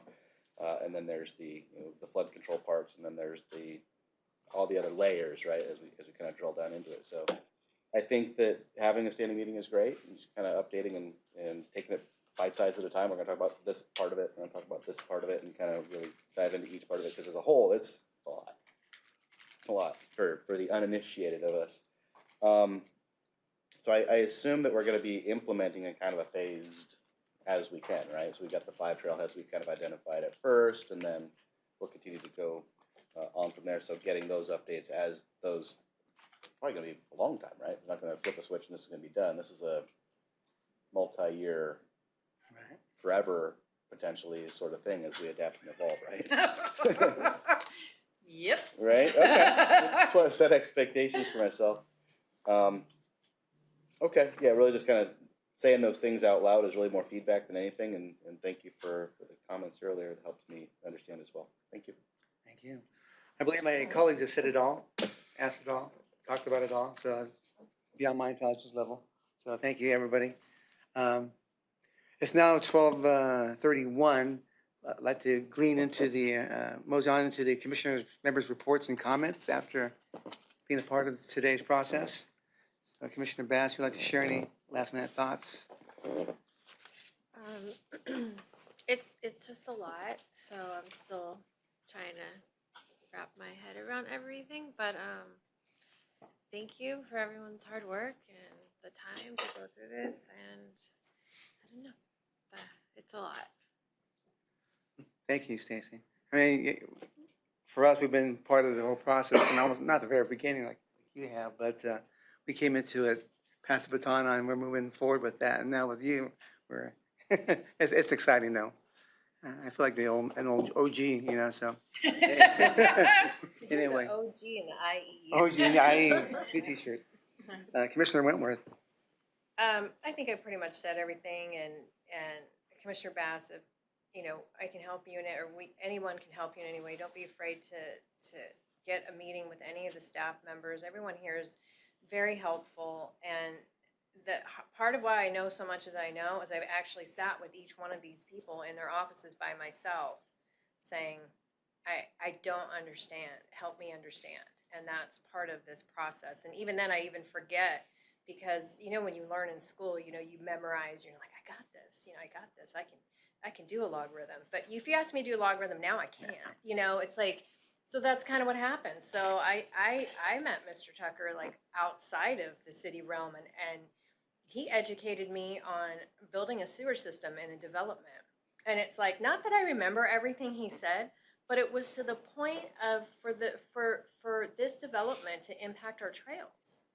And the amount of housing that they were increasing, and the detail to which they could get a sliding scale of amount of density that they could have, and how they could affect our trail system, and how complicated that was. And Amy Kinney knows a big, huge piece about that. And even trying to keep up with her knowledge, I found was extremely difficult. And then she took me down there, and we went and looked at that freeway thing, and I went, my God, I can't believe they did this. And it's just such a long learning process that I just want to encourage you to keep with it. I know you're a great member of the community, and I know this is a lot, but all this was done over a lot of time and a lot of patience from the people in this room, and they are available to you, and your commissioners are here. So please don't be intimidated, and I just encourage you to get invested, because they're doing a great job. So thank you all, and thank you for today. Commissioner Keating? Yes, I just wanted to also say thank you. And one quick thing popped in my mind is we're reimagining City Park and kind of addressing some of those problems. I think that timing of putting potable water adjacent to the National Forest might become an issue. I mean, I think that needs to be looked at hard, take a hard look at that. We wouldn't want to shift a problem from one area to another. Vice Chair? Thank you. Really just echoing everyone else's comments and thank everyone on staff here for the time today to go through this. This is something I know we asked for, and I appreciate delivering upon it. Thank you very much. For me, this was a very exciting day to be a part of the whole process, and very successful in my mind. And I want to thank city staff for putting their heart and souls into the project from the beginning till where we're at today and where we'll be tomorrow and the next day. It's a evolving, ever-growing group of children there. But I want to thank you for being observant, like I mentioned before, and being good listeners, helping the community to keep, to get and stay involved, to be engaged. And because what happens is it increases their integration in our community, because like you mentioned before, those children will be the adults of tomorrow. So they may inherit something good or better, than we have today and what we had in the past. So thank you all for that. And with that, anything else? So thank you again for joining the Parks and Recreation Commission special meeting. We will adjourn this meeting at 12:36. Next meeting of the Parks and Recreation Commission is scheduled for Tuesday, May 9th in the council chambers. So from my heart and soul, thank you very much. Have a good day.